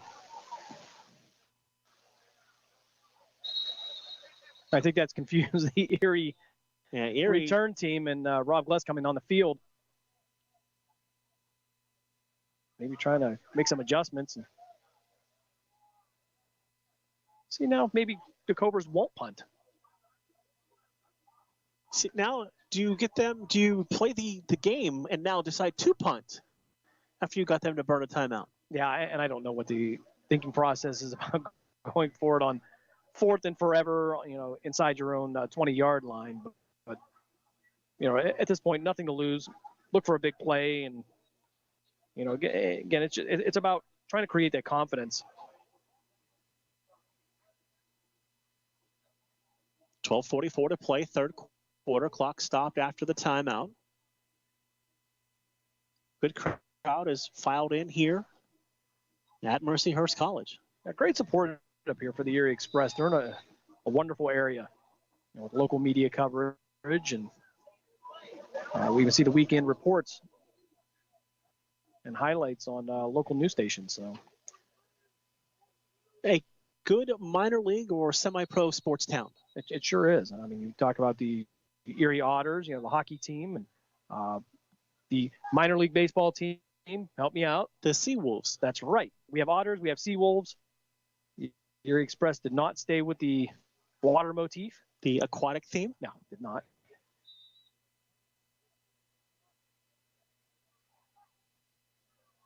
So 4th down, long coming up for the Cobras, with Thompson remaining there and at quarterback.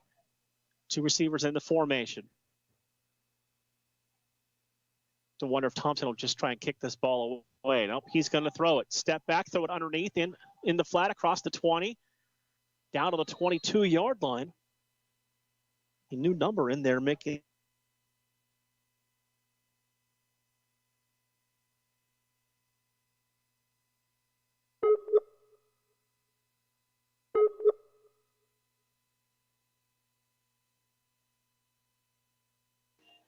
So Brandon Hanna will make his way out there to begin this third quarter at the quarterback spot. Yeah, I'm surprised to see Hanna still staying out there at this point. Again, Corey McWilliams gets the starts at quarterback the last couple weeks and did a great job. He's a great athlete, can do a lot of different things.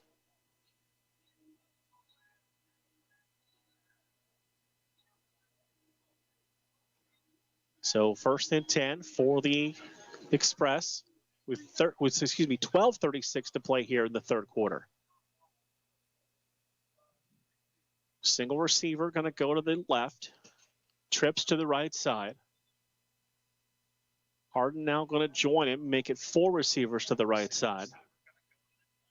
Cobras were down a linebacker. They got him on the field. Hanna, pressured, avoids the rush, rolls to the right side. He's going to tuck it and run 20, 15, and out of bounds. Hanna got as much as he could before darting out of bounds to avoid the hit. Yeah, Andy Cohen was lined up in the 3-point position in a 9-tech and had a free shot at Hanna. And one of the things, again, as young players are going to learn are the angles, because Hanna absolutely does a great job with the extending the plays with his legs. And that was an opportunity for a sack, but Hanna turned it into a positive play. I'm going to need you to teach here. What's the 9-tech? That's going to be a wide defensive end. He's going to be out there a little bit. Basically, there's going to be nobody out there unless a tight end or a running back's going to come out to block you. But I think that's maybe the look that Erie was looking for. And but secondary did a great job for the Cobras. Hanna had no other options. 2nd down. A little more than 1 to go.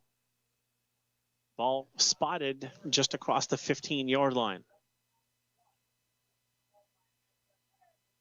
Hanna trips to the left, single receiver to the right side. Harden the tailback.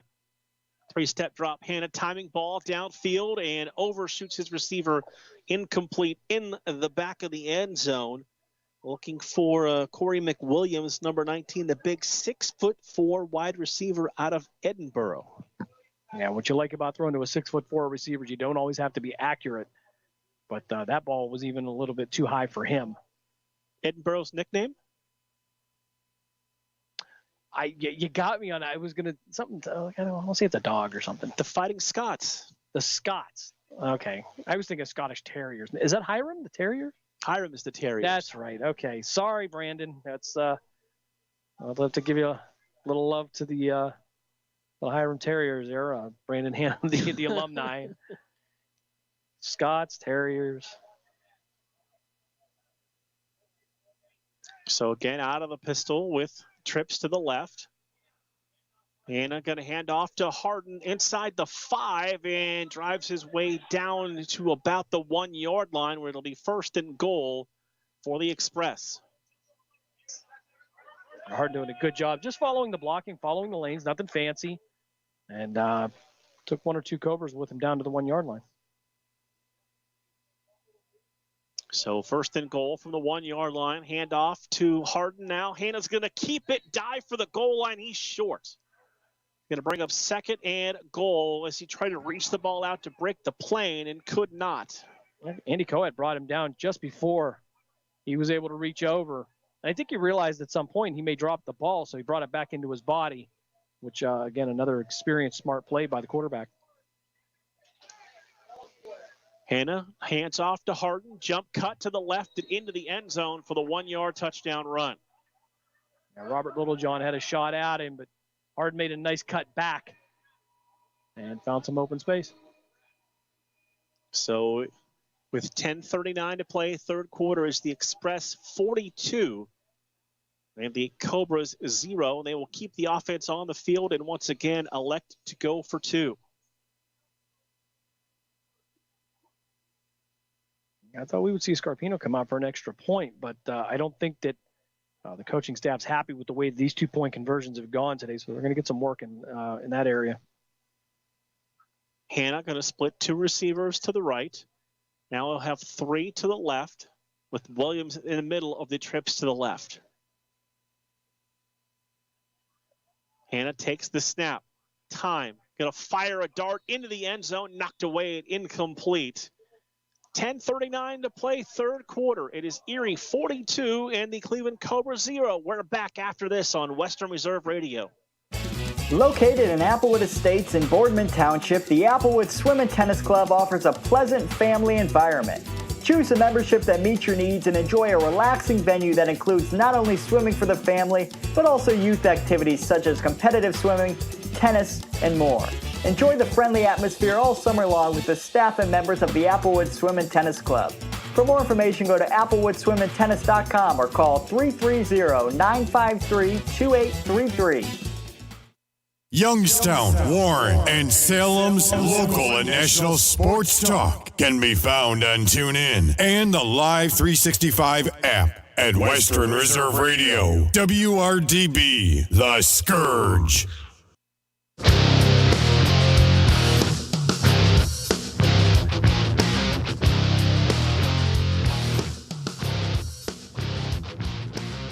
.39 to play here, third quarter at Mercyhurst College, home of the Lakers. And the Cobras set to get their hands back on the football. And a beautiful summer afternoon, now evening for GDFL football. Little pooch kick onside, covered by the Cobras. Looked like Eddie Edwards reached his hands out to grab the football, and I don't think it was quite the onside kick. It was interesting, though. Yeah, just kind of went over the first line and dropped. Eddie Edwards came up with it. But if you look at the front line of the Cobras, most of these are skilled numbers in there. So it looks like they had a hands team in there almost. So it's, they're catching on to that. So Thompson and the Cobras offense back out on the field.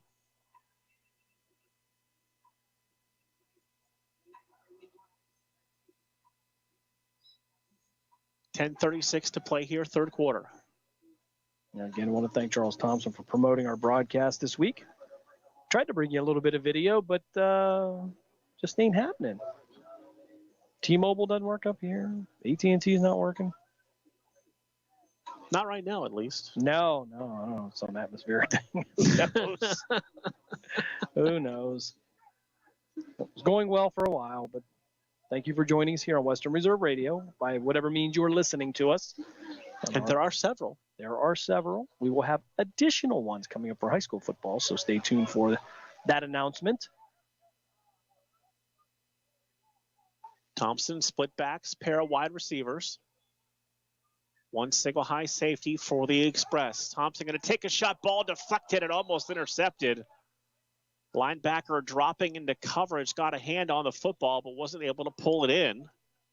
Yeah, I think that Thompson was waiting for Jawan Carlisle to get off the block, and it was going to be a quick pass, just kind of a tight end dump out to the right side. But nobody out there but white jerseys, and the only one able to get his hand on it was Jeremy Shelton, the linebacker from Erie. Played his high school football at McDowell. Not far from home, then. Good football in this part of good high school football up here. Certainly is.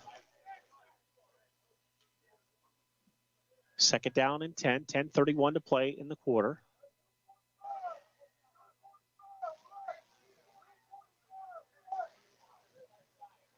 Here our crowd mic picking up the audible change.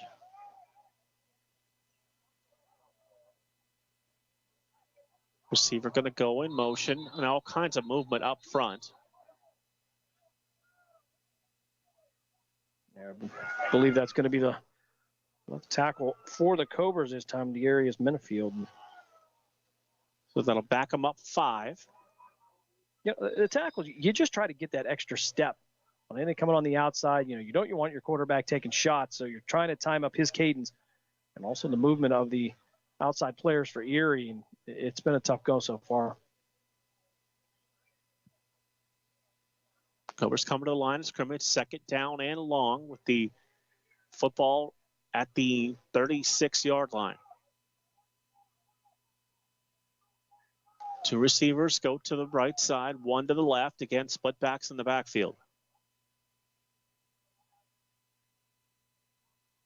Thompson takes the snap, turns, fires quickly over the middle. Eddie Edwards makes the catch at the 40. And the ball came loose at the end of the play. And now we've got a flag that comes in also after the play was over. Yeah, I think there's going to be a little extracurricular activity. And I'm going to take a shot at this, but looked like Thomas Sturba got a late hit there on one of the Erie Express players, and the flag came out real casual. And nobody really arguing the point. And that's frustration setting in for the Cobras. I mean, we've seen at least 2 personal fouls that were unnecessary, but you can understand the frustration so far here as we start the second half of the season in the GFL. Long conversation from the officiating crew. Didn't see ever an indication of possession at the end of the play either. No, I saw the head linesman come out and say that the ball was down, so that the Cobras are going to retain possession of the ball, but they're going to start 15 yards further back. And just as a note, DeJuan Smith back in after being shaken up earlier in the game, and doesn't look like he's showing any worse for the wear. So the penalty moves the ball back to the 22, brings up third down to get to the Express 48-yard line for a first down. And this has been the problem for the Cobras all year, playing behind the sticks, playing the short end of the field. It really shuts down your playbook when you're fighting just not to make a mistake. 2 receivers go wide to the left. Single receiver, Calhoun split out to the right side. 1 running back in the backfield with Thompson on third down and long. Thompson takes the snap. Pressured, avoids the rush. Now he's going to be hit and sacked back at the 20-yard line. He'll lose 3 more, and it'll bring up fourth down and long. There's going to be a coverage sack for Erie.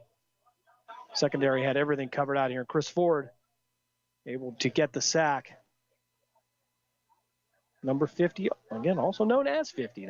That's what he was called. Convenient how that works out. It is. He actually got his number this year, so. That would be strange to be called 50 and wear, 48. He did 1 year with the Scourge. I believe he ended up losing his jersey somehow. Did somebody else have 50 that year? No, I don't believe so, but I believe there was an incident that he did lose his jersey. He said we had to come up with another number for him. But I remember a 46, but I don't remember a 50. See, I don't remember a 46. No? No. I remember a 49. Maybe I remember a 49 and I'm just forgetting. That could be it. Yep. That's probably it. And I think we have a timeout here. Timeout on the field with 8:02 to play, third quarter. It's a big game for Erie next week, heading over to take on WPA. Yeah, I'm not sure where that game's going to be played at. It's either J.C. Stone Field or they're going to be down in New Kensington. Check back at gdfl.org for the entire schedule for the week. You can check scores, schedules. Dave's being mean to me. Dave's trying to get you to laugh. No. We've moved on from that. Oh, okay. He's just straight up being mean now. Yeah, well, the way things are going, we would have a word with Dave here coming up here. So fourth down, and once again, Justin Jenkins on to punt the ball away. Rush is on. Kick is partially blocked. Fielded at the 41-yard line. Returner breaks across the 30, 25 to the 20, and knocked out of bounds. That was McClatchy on the return. And so that will put the Express in good field position here to begin this drive.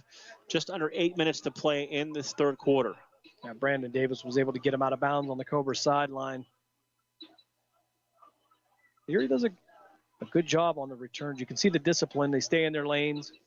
And the returners do a good job of following their blocks. You know how I mentioned we were close to the baseball field? We just had a baseball make its way onto the football field from the baseball field. I believe that was going to, well, we're at to be a foul ball then, I would assume. I hope so. Little delay in the game, or somebody have to go get the ball? Somebody just threw it back. It's aggressively returned to the baseball field. Yeah, that was a pretty good throw. Hannah to throw on first down. Time going to the man in the end zone, looking for Williams, leaps and makes the touchdown catch in the corner for the Express on a perfectly thrown ball by Brandon Hannah. And now they will put the special teams out there to attempt the extra point. Warren Williams out in the corner of the end zone, went up, attacked that ball at its highest point, just like your coach Doom brought it down, and that's hard to defend. It was a perfect pass. And you see a little bit of difference in the Erie offense with Hannah at quarterback. They play a different style, but he's just so good at what he does.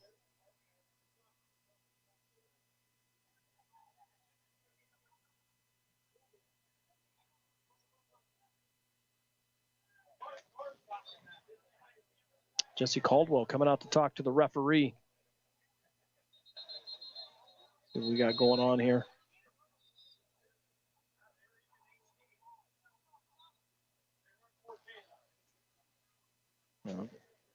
Owner and coach Jesse Caldwell also frustrated as the season has gone on.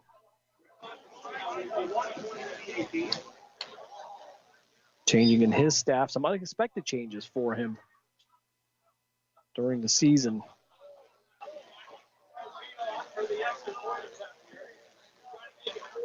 We'll come on and attempt the extra point.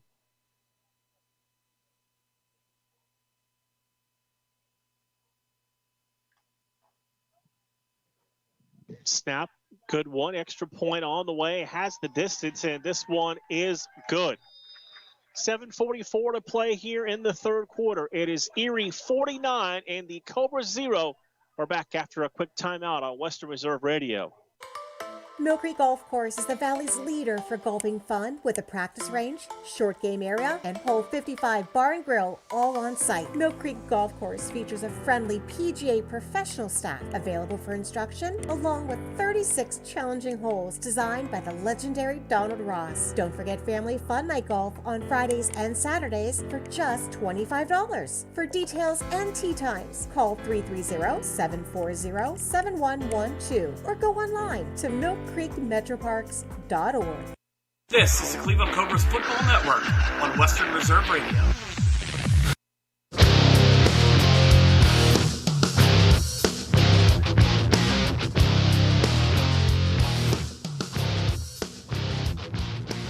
7:44 to play, third quarter here from Erie.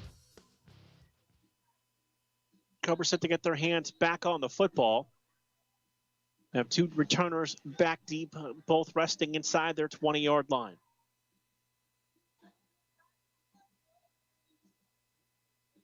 Yeah, incidentally, as a side note, extra points are kicked by NFL rules now, so you're out at the 15-yard line. That's a 32-yard field goal every time. Scarpino doing a nice job hitting that. He struggled with his first attempt to start the game, but that one split the uprights well. Again, with the off the side of the foot kick, the loose ball on the turf, picked up by the Express. They cannot advance that football. Yeah, Dominic Klopman caught it and fell on it, and it came out from under him, but Erie is saying that it is their ball, and they may have an argument here, but Klopman was giving himself up at the time. Mike McKinnon out there giving a little shoulder massage to the umpire, trying to get him to see things his way.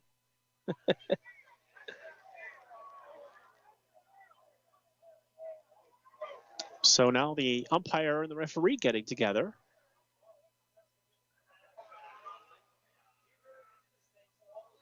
It looks like the Cobras will maintain possession of the football, but we haven't been informed of that just yet. Yeah, at this point, it's 49-0. I think the argument is worthless. Okay? I mean, it really is. You're up by 7 touchdowns. I just don't think at this point that it's worth the argument. So, and are they re-kicking? Are we kicking this again? It looks like they're lining up to re-kick off. Okay, well, we can't agree, so we'll do it again. Everybody go back to your corners, and we'll try it again. Interesting decision. I think we're having a do-over. It's a mulligan. Wrong sport. It's close enough. I mean, so far we've even had baseballs over here, flying over the stadium. That's the first time I've ever experienced that, a baseball making its way onto the football field. Again, kick is off the side of the foot. Klopman will recover this one. Now the ball is loose on the turf. And we'll wait for the official indication as there's a pileup at the 37-yard line. Now we've got pushing and shoving, and a big shove now thrown. And they got to get this one under control as we've got both benches emptying now. And they're trying to keep the Cobras players back who have left the bench, and pretty much everyone, with few exceptions, have left the bench. Yeah, temper's flaring a little bit, and you just can't have that.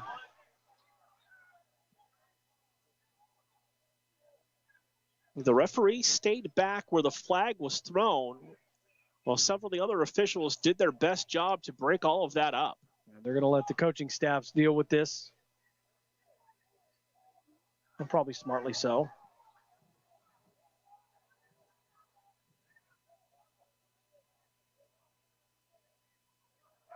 Players still milling around on the field.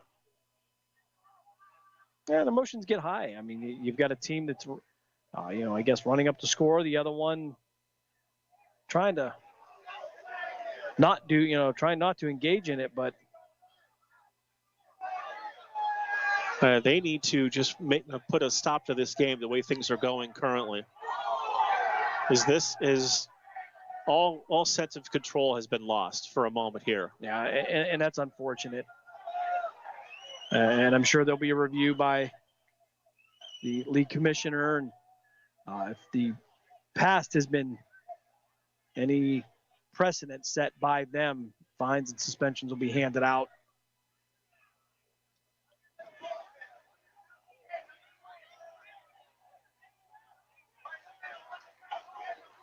This is still continuing to go on at the 7:25 mark of this third quarter.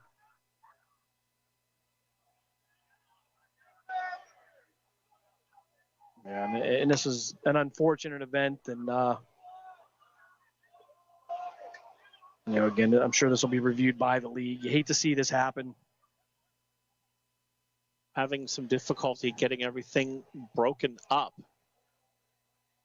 as they're trying to get the team separated and towards their bench. Several players from both teams just staying back on the other side of the 50-yard line. Yeah, and you see some of the veterans just kind of trying to let cooler heads prevail. And now it seems like both teams are going to head to their respective sidelines, and we'll see what the edict will be from our referee. Yeah, this is a situation where we'll have to see if they decide that is whether they want to continue to play this game. Yeah, and make no mistake, you see this at all levels. I mean, this is not exclusive to this level. You've seen it in the NFL. You've seen it in Major League Baseball. But you don't like to see it at any time. You're really taking away from the fans here who wanted to come out and see a football game, and and it's certainly not the example you want to set for the young fans in the stands. So both teams have now separated to their respective sidelines. We've got the referee back here at the 36-yard line, standing next to two flags. He has not left his mark spot yet. No, he has stayed there.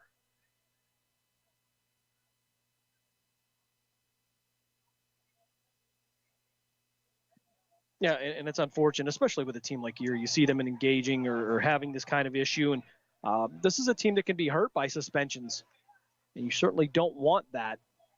We know what kind of program they are. We want to see them in the playoffs. We want to see them represent our area. So we'll see what the result of this will be. And we've seen some Cobras players, I don't know if you've noticed, Jim, exit. Just kind of head for the parking lot. And I think at this point, maybe the officials have told them that, at this point, the game is out of hand. It's 49-0. There's no sense in forcing the completion of the game and risking, further issues such as this. Several Erie players trying to get their guys to their sidelines. Cobra's doing the same exact thing. Yeah, and I think both sides have decided, okay, that's enough.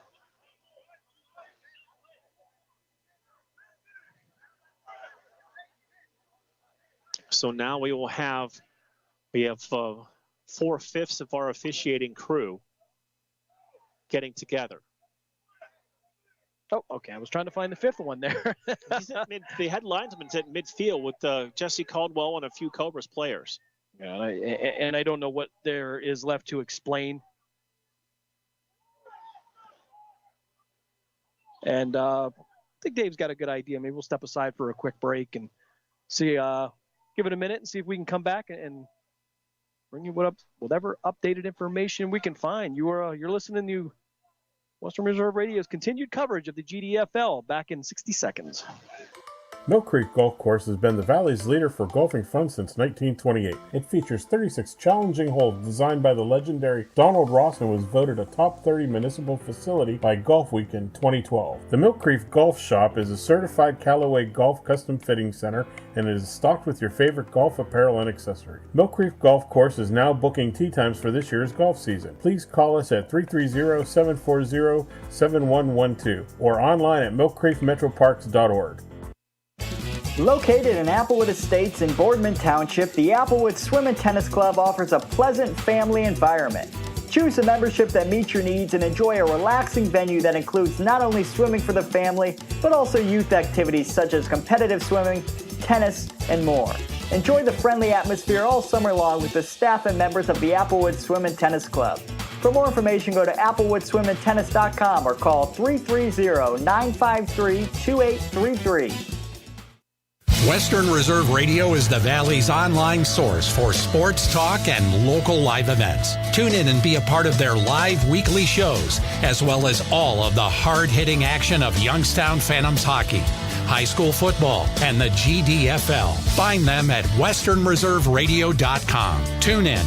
and the Live 365 app to be a part of the area's sports conversation. Be sure to visit them on Facebook at Western Reserve Radio and on Twitter at WR_radio.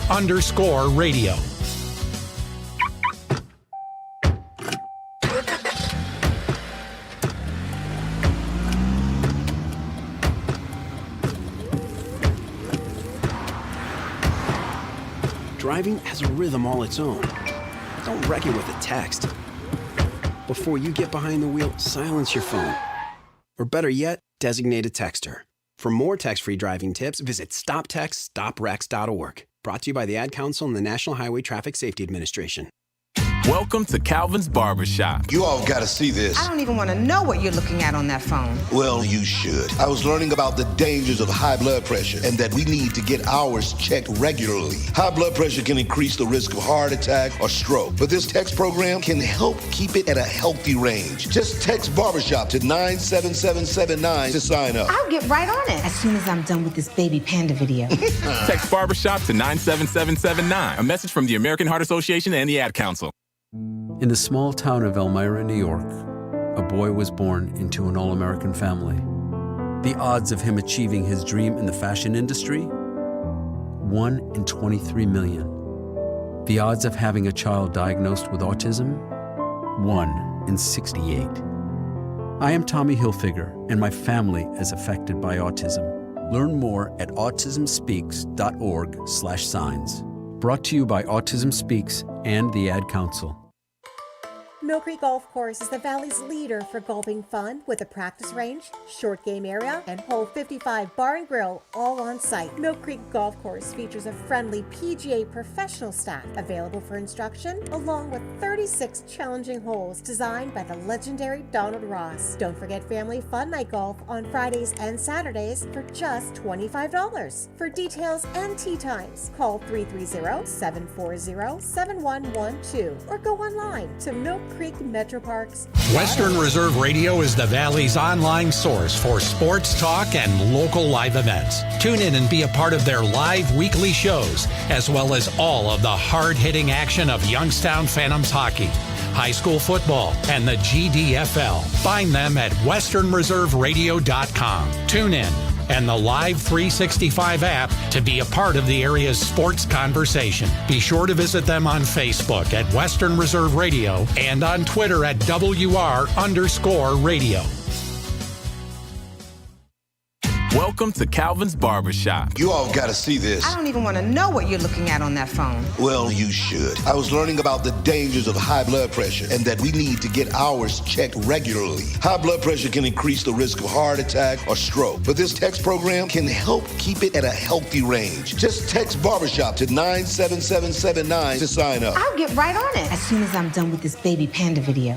Text Barbershop to 97779. A message from the American Heart Association and the Ad Council.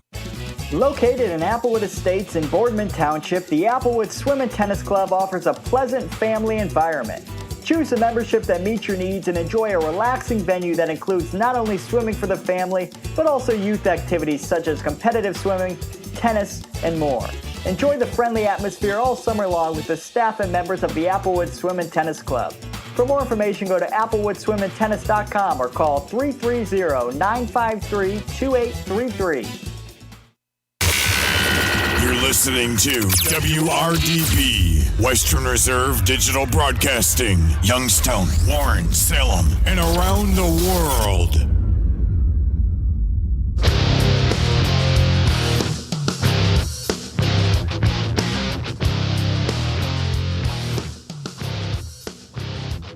Back here in Erie as wait for an edict from the officials, but well, we have the opportunity. They seem to be leaving. Okay. Take a look at the Imperial Glazing Concept out-of-town scoreboard so far for this evening. And for the game to start at 7 o'clock, the Steel City Bobcats 20, the Shenango Valley Truth 8. No report on where that is in the game. And also in what was going to be a great matchup, and still may be, the Cleveland Rams 22, the Ohio Elite Outlaws 0. As again, we wait to see where we're going with this here at Mercyhurst. And we're starting to see some handshakes, so I think it's safe to say this is going to be it.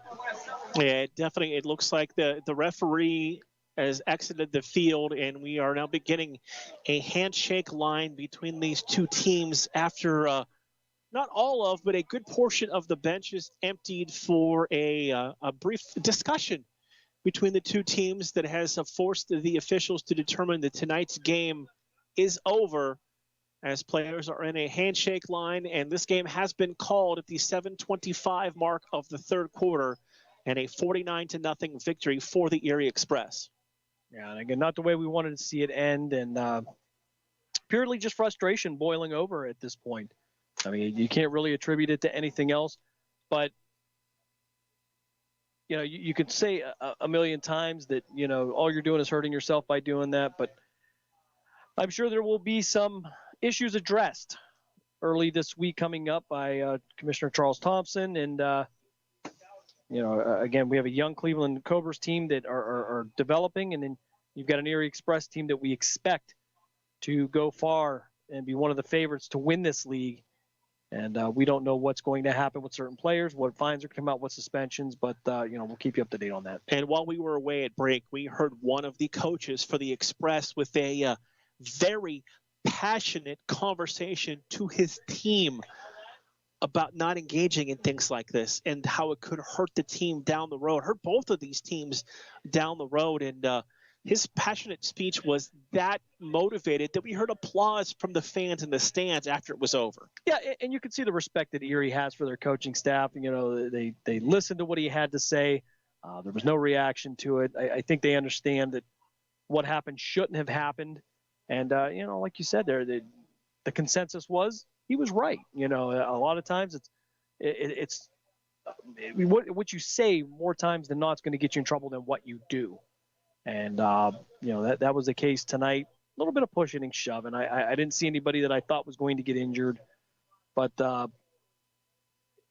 think about the owners of these organizations and the time and the money that they put in. And you talk about Jesse Caldwell, and you talk about guys like Paul Pennington and you know, whether it be David George with the Gladiators or Randy Knight with the Cleveland Rams, whatever you want to talk about, there's time and money put into this, and you don't want it to end like this. You want your money's worth. You don't want the game ending in the third quarter.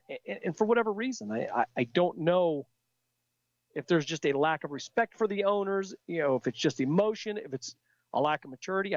I just don't know. It's disappointing because, as you know, I've spent over a decade at this level, and I've enjoyed it. I've had an absolute great time and with the guys I've played with and played for and whatnot. And, you know, we've seen this on a couple of occasions during that time period.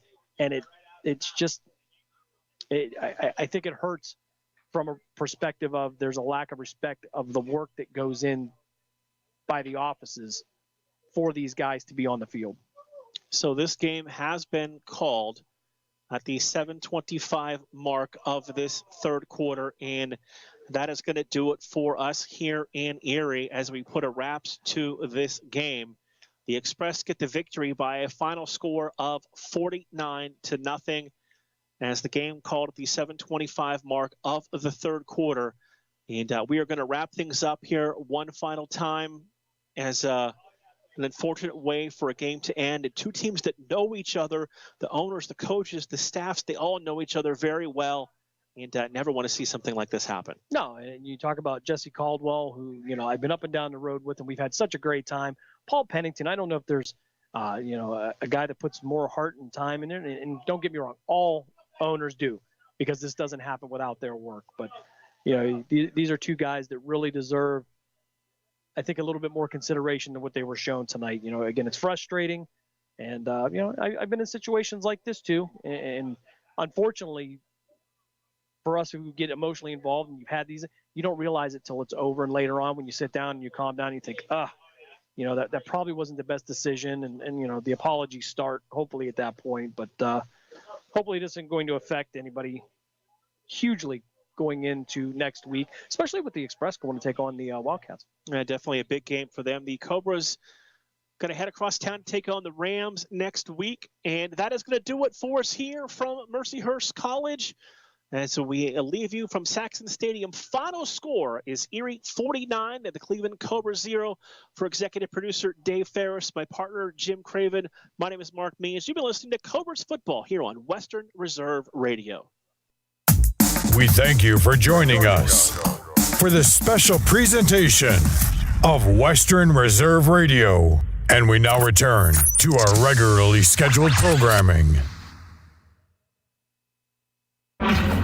Youngstown, Warren, and Salem's local and national sports talk can be found on TuneIn and the Live 365 app at Western Reserve Radio. WRDB, The Scourge. Been the Valley's leader for golfing fun since 1928. It features 36 challenging holes designed by the legendary Donald Ross and was voted a top 30 municipal facility by Golf Week in 2012. The Mill Creek Golf Shop is a certified Callaway Golf custom fitting center and it is stocked with your favorite golf apparel and accessories. Mill Creek Golf Course is now booking tee times for this year's golf season. Please call us at 330-740-7112 or online at millcreekmetroparks.org. Hey, let me ask you something. Would you seat your 3-year-old child on a windowsill? Would you seat them beside a lit fireplace or by the deep end of a pool? One last question. Would you seat your child in a car seat that's not correct for them?